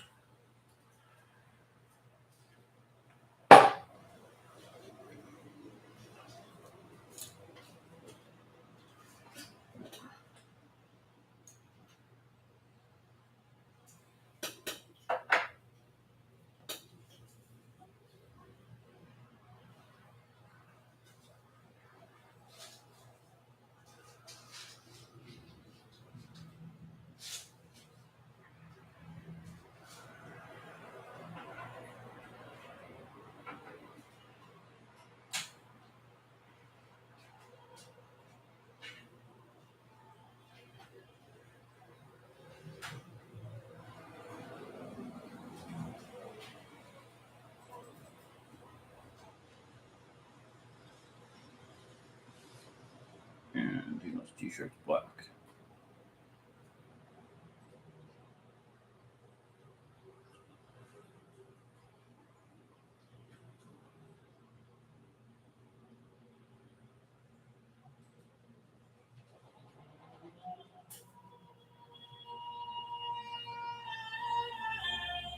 The hell is that? No idea. I think that's Arabic music. Make no comment. No, car just went by with Mm-hmm. with that music playing very loud. Mm-hmm.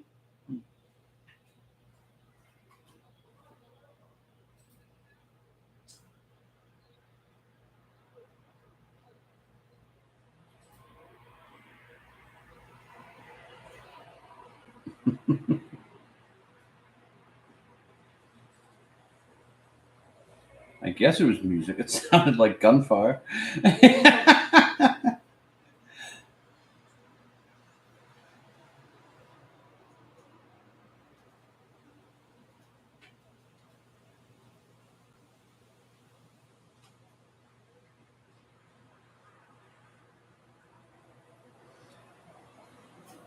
In Iran, the young ladies who have been protesting Mm-hmm. have taken to there are a bunch of videos on YouTube and TikTok of running up to the mullahs and knocking off their caps and running away. Ooh, that must. Ooh.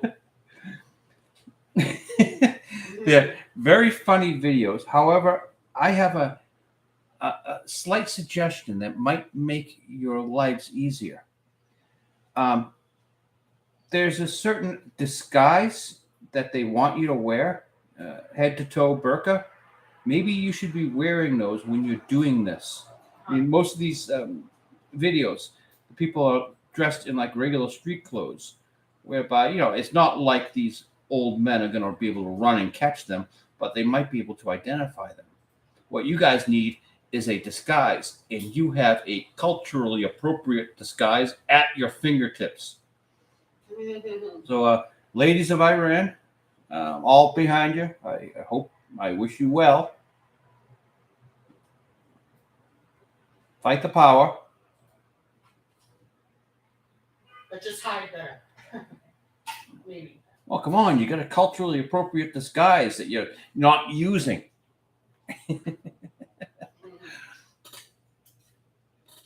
They want you to dress like that, okay?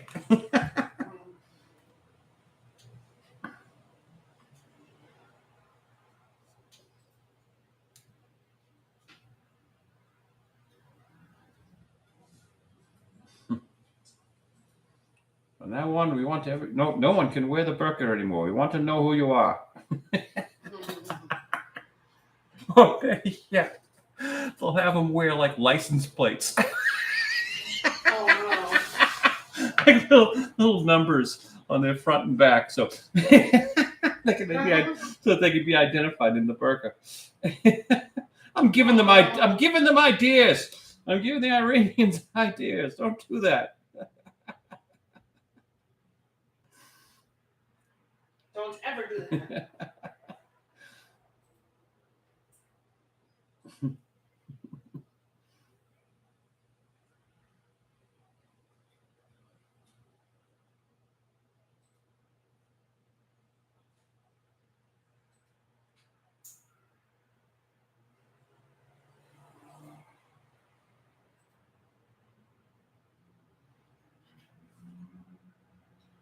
So let's see, what else have we had?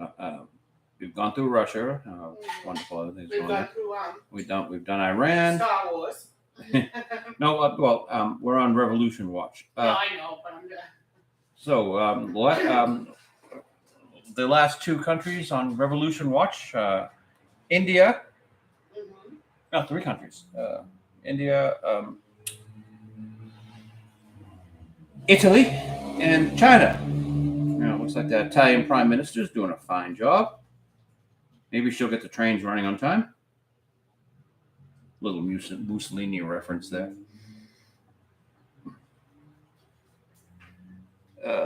My YouTube friends from China telling me all sorts of horror stories going on there. They're in COVID lockdown. And have been. Yeah, for the longest time. Yeah. They've developed a zero tolerance policy for COVID, and if they even suspect you have COVID, they're locking you in your house, literally. If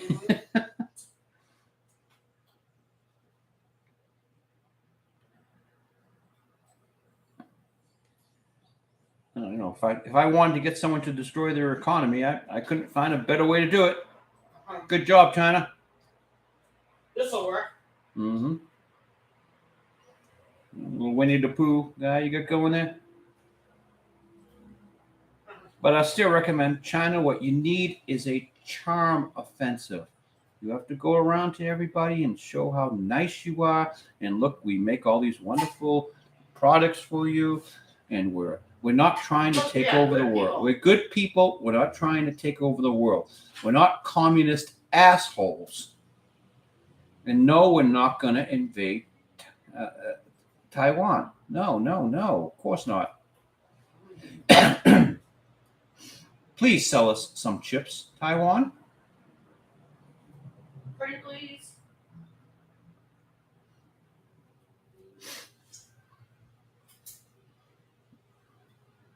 I mean, what has being an asshole done for you, China? Has it been good for you?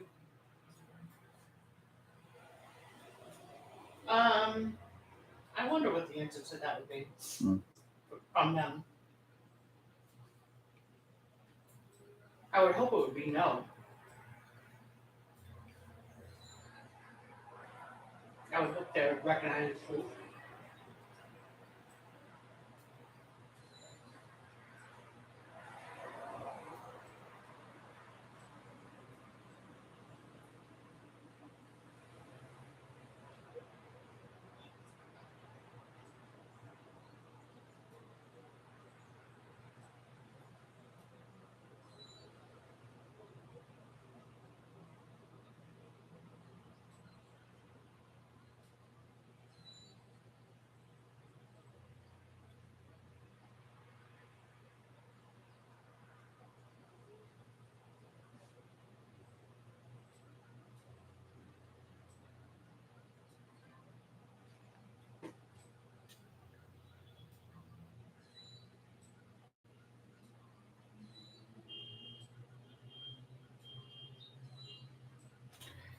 All right. Nope, I got to do his helmet.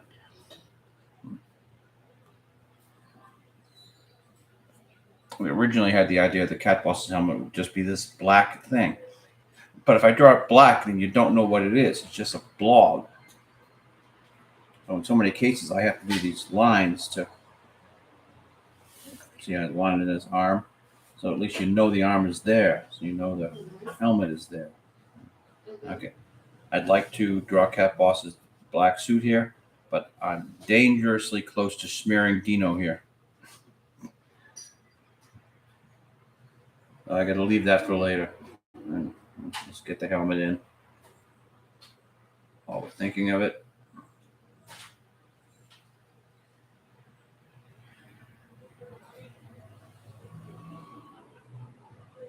Can we do a day with 0 smears? Zero smudges. Yes, we have no smearing. We only smudging.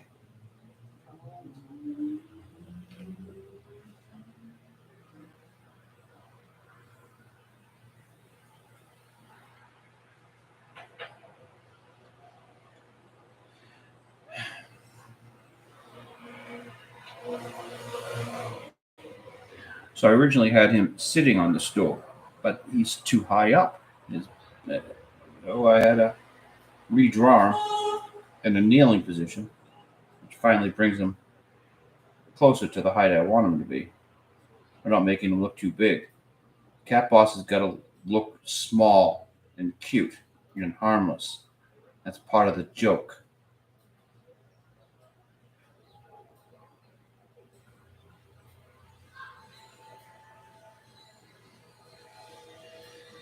Henceforth, all of my plotting to take over the world shall be done from this bar stool.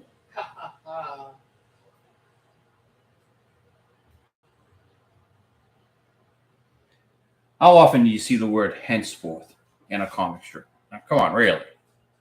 Sign of I don't quality. know if I ever have. Sign of quality. Oops, I probably should get rid of that ash.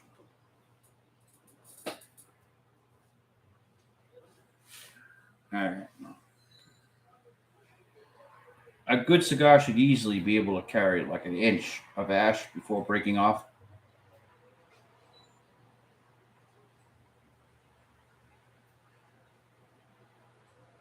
For those of you looking to get into the wonderful hobby that is tobacco consumption, it's good for children of all ages. No.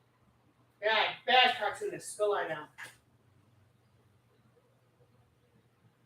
What, all alone? Well, play cards or anything not, but You hear that, Alexis? hey. Stop. Just joking.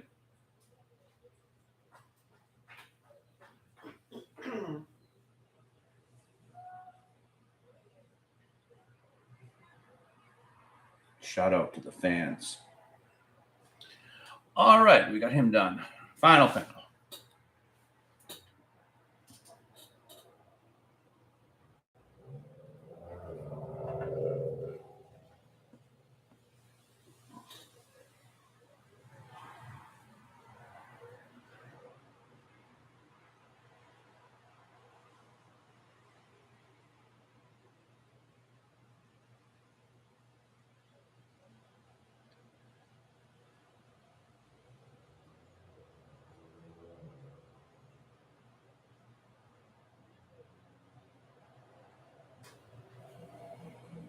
have to interrupt my mother when you go near the road. Me here. Oh, this ought to be entertaining. You're gonna use the Alexa? Yeah. No, don't tell me. You really use the phone. Yeah. You'd be a little bit more discreet when talking on the phone. I know. You use the A person, you're gonna have to scream loud. And we just might hear you here in Cartoon Land.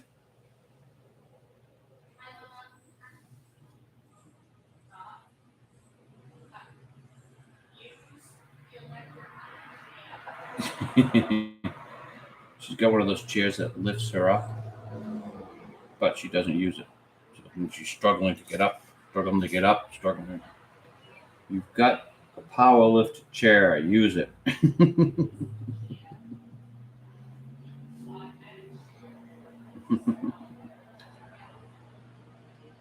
I knew this was going to be a loud call because her mother is also very hard of hearing.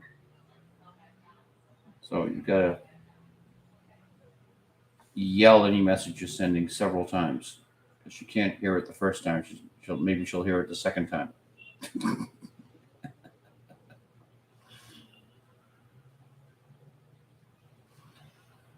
At least that's the philosophy Vicky seems to take.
Aren't we having fun?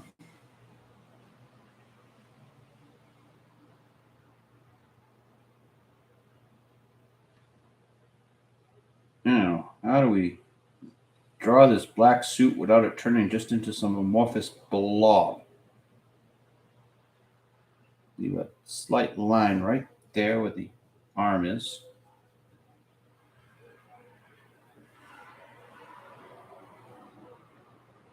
And maybe that will do it.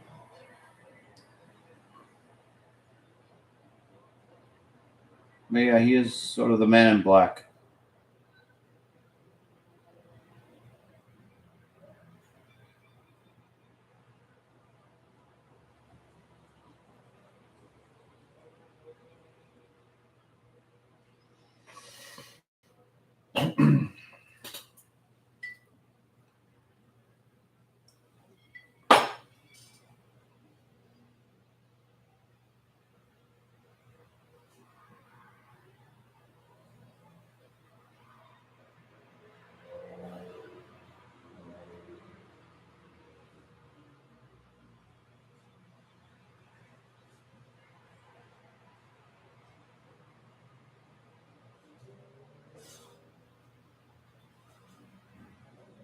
Two, three, four, five, six.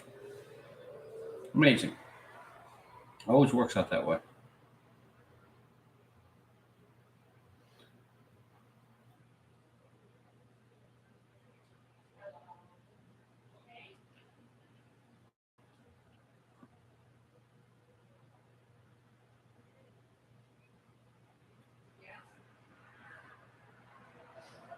Yeah, I think there was originally a German uniform that had a high, stiff collar like that.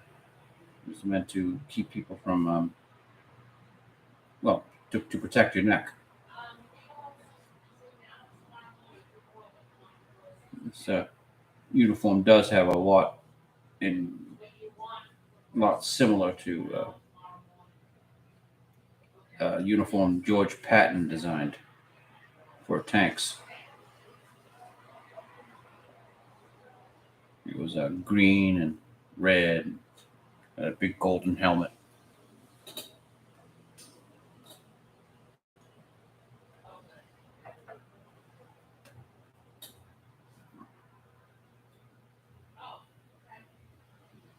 But the 4 pockets in the front.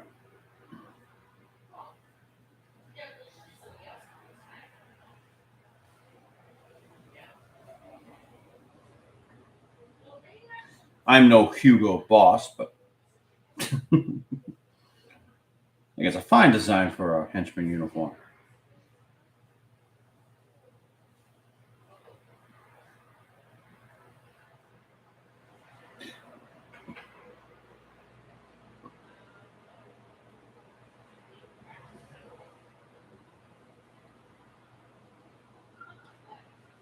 All right.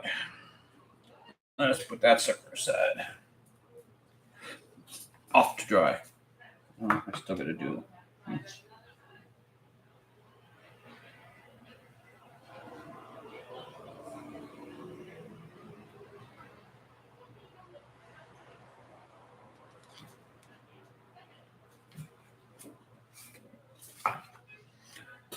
All right. I kind of like the look of the Cat Boss there. He's sort of. This is his social drink look.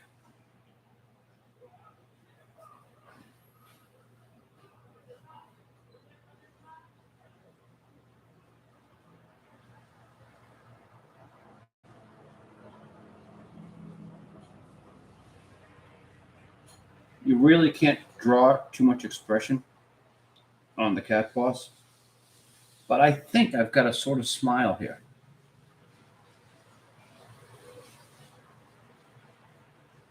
The expressions on this character can be incredibly subtle. But doesn't that look like a smile? I don't have the screen in front of me this second. No, I'm not talking to you. Oh, okay, fine then. Go. I've been talking to the audience. You've been gone for the longest time. Well, why do you do that? Because it upsets you so. And you shouldn't want to upset me. It's not nice. Cut it out. You finally have a wife who's not crying. Stop.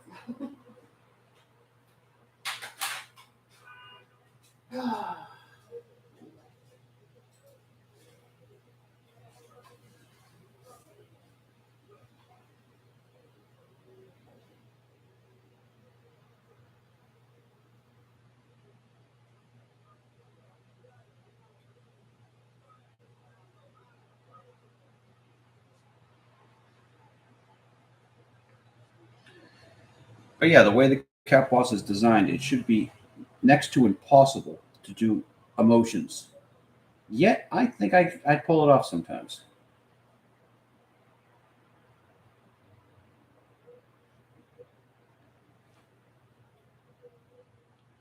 Like Darth Vader in Star Wars.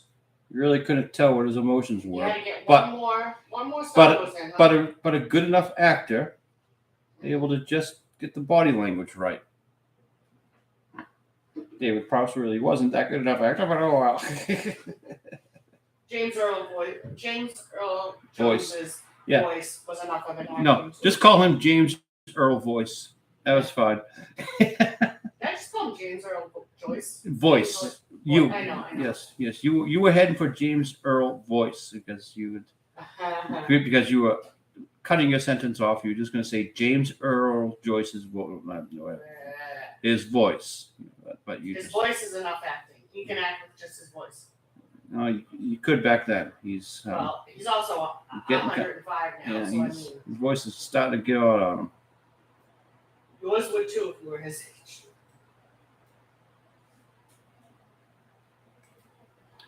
I'm only now making my voice deep and rich with cigars. Is that what you call it?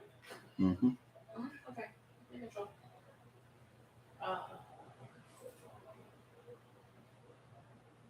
So before I look it up, James Earl Jones, how old? 83. Oh, but no, 86, because I'll give him your mother's age. make him 86? Yeah, All I'm right. making him 86. I'm gonna Over or under? I'm gonna say under. Okay.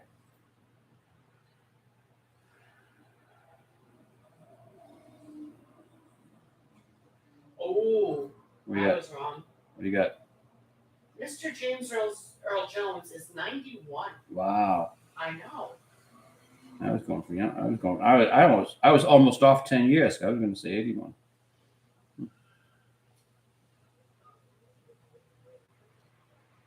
But you can never go wrong whenever you talk about an old person. Put your mother's age in there. Her mother is sort of like the Forrest Gump of mother-in-laws. She'll tell you a story where she met Sammy Davis Jr. in Billy D. Williams' dressing room. Williams' dressing room. Yeah. What the hell was she doing in Billy D. Williams' dressing room? She was with the man dating at the time too. There's just more and more layers to Ina that I'm afraid I'll never get them all. And I so very badly want to hear them all because I'm sure some of them are even better than that. Didn't I just find out something? Well, I just found out about the Billy D. Williams, but I think there was something else I just found out about too recently.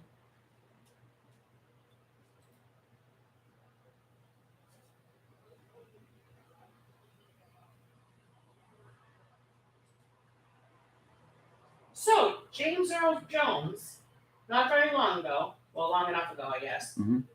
Let me see the date here for a second before I continue.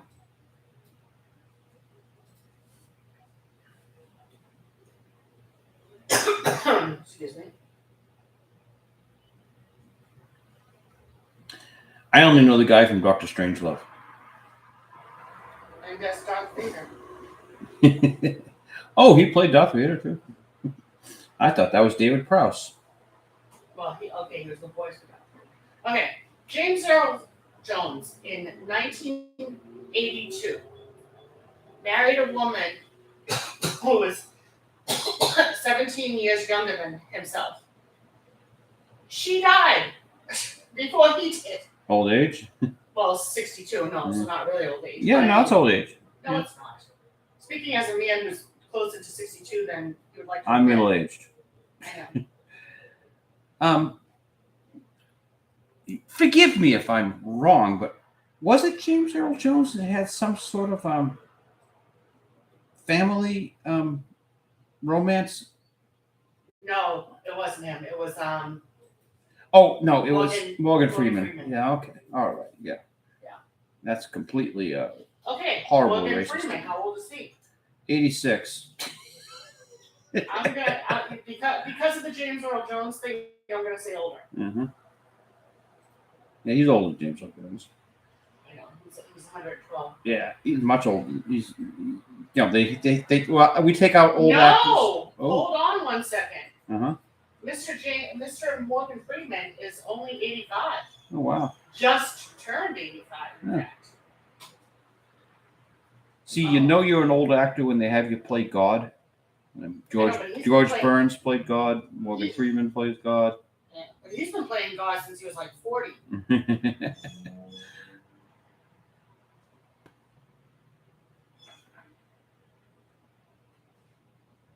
That's actually a good question. I wonder how old he was the first time he played God. I believe that would be Bruce Almighty, right? I think so. Actually, that might even be the only time he played God, to be honest with you. It's just that we seem to think of him as playing God. I know, I am at the computer. So No. You're also forgetting the sequel to Bruce Almighty. Oh. With Bruce Steve Carell. Almighty. No, with Steve Carell. Evan, Steve Carell's vehicle. I forget what it was. It was the Noah Flood story.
silence. Mm-hmm. Oh, you're working on 2.5 hours. Over 2.5 hours. Yeah. That's quite quick. Yeah. Well, we've been very busy day. No, time flies when you're having fun. Ah, yes. And I'm working injured too. I know you are. And I'm gonna bitch and complain about that for now until I can't get away with it anymore. I'll consider myself warned. You know how guys are. I'll consider On a myself- scale of 1 to 10, folks, it's only like a 4. So it's not like it's a. It's a 4 because you haven't lifted anything. When you go to move something, you are in a lot of pain. I thought you were making a reference to my not visiting a gym in a while. No. I meant like no. I actually meant mobility. Have you used a lidocaine patch? Yeah. I know. Well, I don't know if it helps. It's if I reach out there, it's still gonna hurt. So I know. I figure I'll save the lidocaine patches for you people who really need it. You arthritics. Wow, you like lumped us all together like we were like one group, man. No, We you each have individual bodies and such. You mean you're all wonderful little flowers, all unique and We're all wonderful flowers. What? all unique and special Yes, of your exactly. own. We're like snowflakes. Oh no, that's gotten a bad Yeah. rep lately.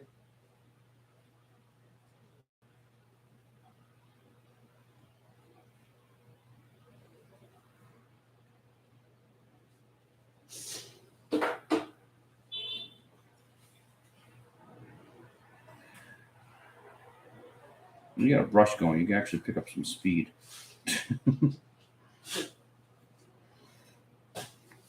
All right.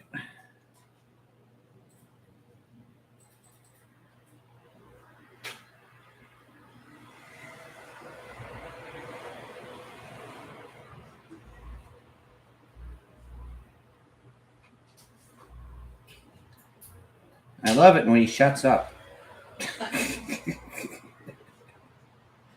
Okay, which one of you said that?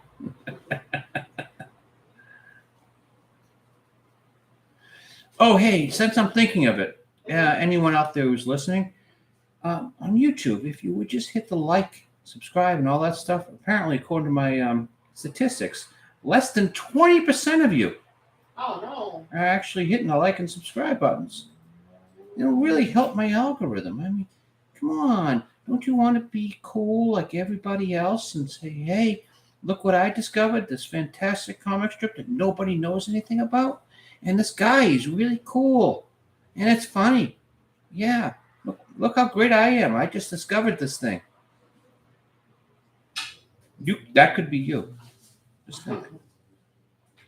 You could be cool.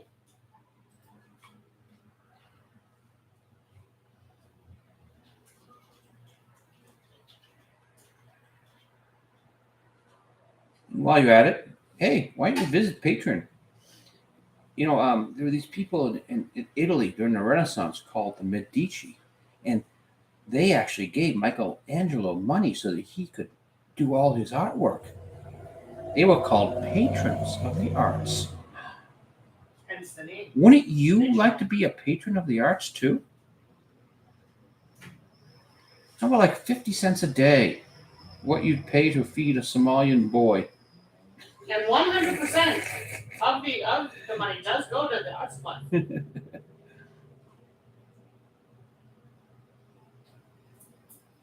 Keep me in black wing pencils for what you can feed a Somalian boy with. Mm-hmm.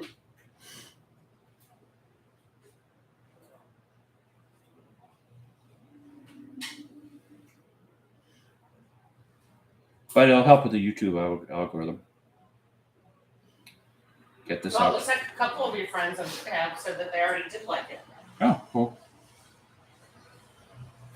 Yeah, I can't read the comments when I'm working. Mm-hmm. Anything interesting going on in the chat? No, not really. I hate to say it, but people have been quiet. Maybe they're just,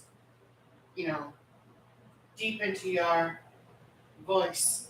You have Tommy Trong. She says that she's liked all your strips. And Meadow Schmidt has said that it says that she hit the like button. So, I had asked them if they had any topics on intermission that we could discuss, and Meadow said she'd think about it. But,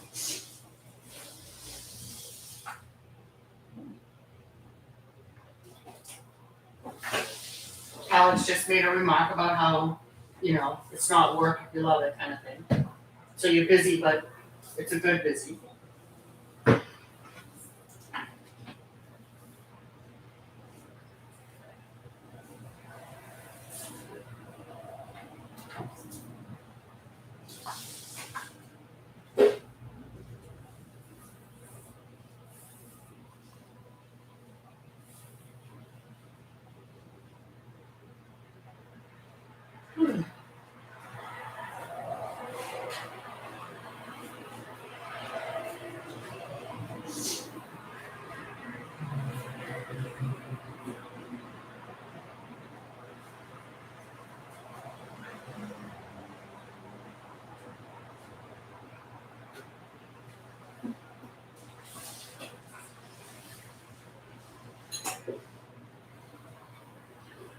So, did I hear that right? Scott Adams has hired an assistant to draw his comic strip for him.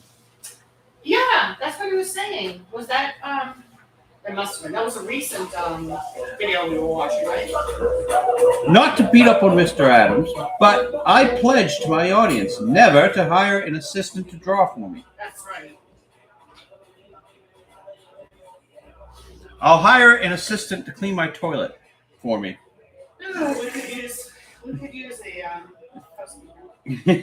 I'll hire an assistant to mop my floor, and maybe an assistant to get a sniper's rifle and knock out these cars playing this horrible music. Don't even joke. Man, is that shitty music or what? But he must be very proud of it because he wants everyone else to hear it.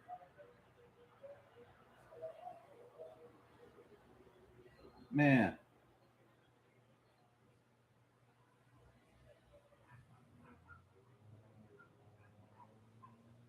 Oh, I love my neighbors. You're the special people in your neighborhood.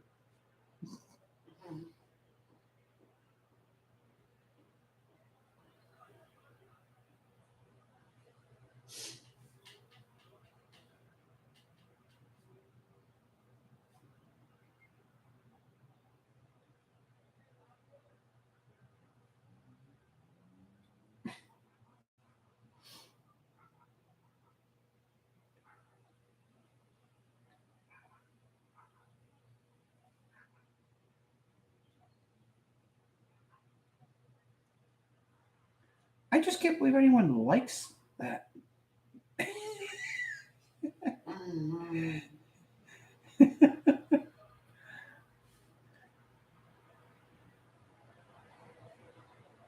I know for generations people said, that's just annoying noise when they heard the Beatles or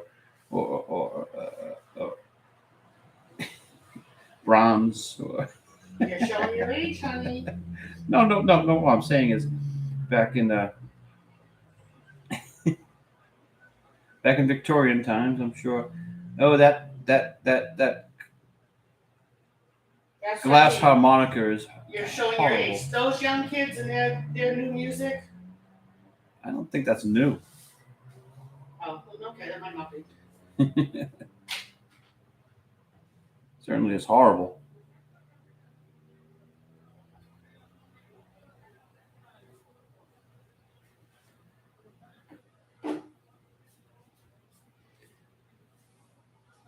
But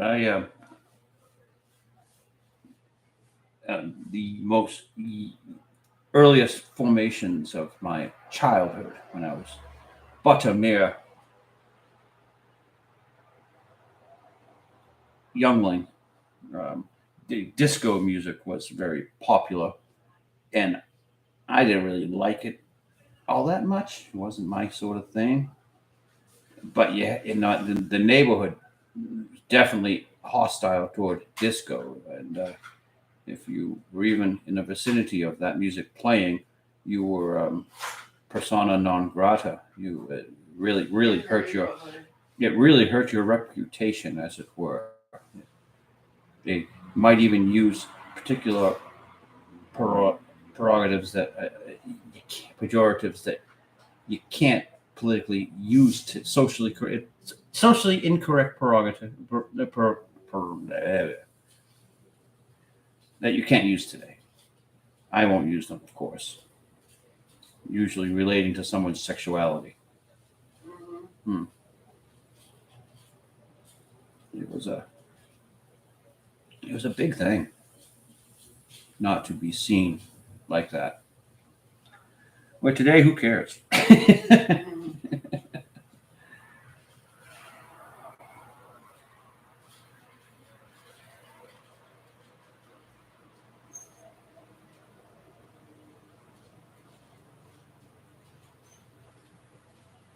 I guess I cared about peer pressure a little bit when I was younger. Everybody does. It's great to reach a point where you just don't give a fuck about anything. Where you can walk through a Walmart in your pajamas. Yeah. Pajamas and Crocs. That's what people walk through Walmart in these days.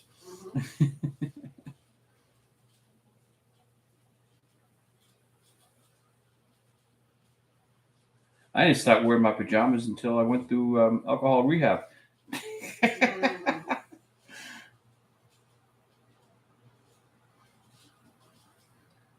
And the joke is whatever clothing style you get stuck with, that was what you were at the prime of your life. You know, everything was downhill since then. So, yeah.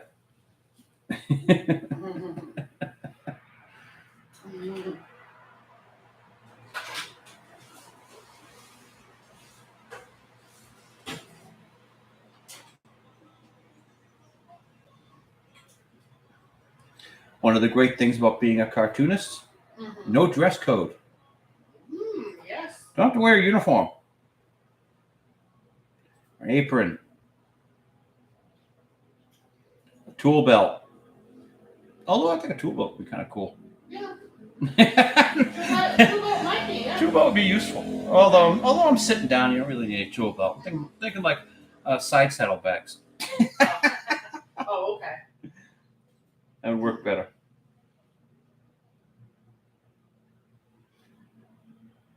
And have to worry about my rulers falling on the floor again.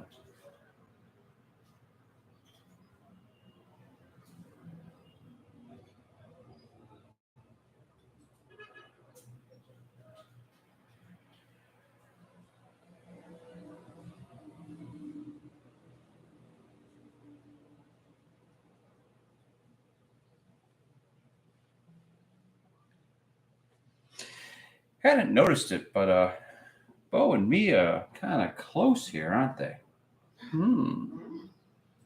No, that's bad. Bo, you're spoken for. You're spoken for, yeah. I got you in bed with Jane and the Did I ever tell you? I found this funny. We were all out at a bar. Actually, what's it called? The Fifth Amendment? No. Yeah. Yeah, the Fifth Amendment. Yeah. Yeah, I know what that is. We were all out at Beacon this Hill. bar one night, and there was this guy, and I don't know, we were talking about relationships and everything, and somebody had asked him if he was single. And he kind of dodged the question and was trying to be kind of coy with how he was answering. So he's like, no, I don't have a girlfriend or whatever. And so finally I stopped and I looked at him and I said, is there a woman out there who considers you her boyfriend? And he looked at me. I was like, ah. And everybody's like, I think we have our answer. It's like, you have a girlfriend. Well, I don't consider her a girlfriend. Does she consider you a boyfriend? Well. So you're saying in that case, it's the woman who makes that decision, not the guy? I'm saying the guy was trying to tell us he didn't have a girlfriend. He probably does call her a girlfriend when he's with her. And Oh, okay. When he's not around people. Okay, I missed that. I thought it Yeah, was. that he wants to be single with. So he was just trying to be a weasel. Yes. Okay. Oh, yeah, he's just being a weasel. All right.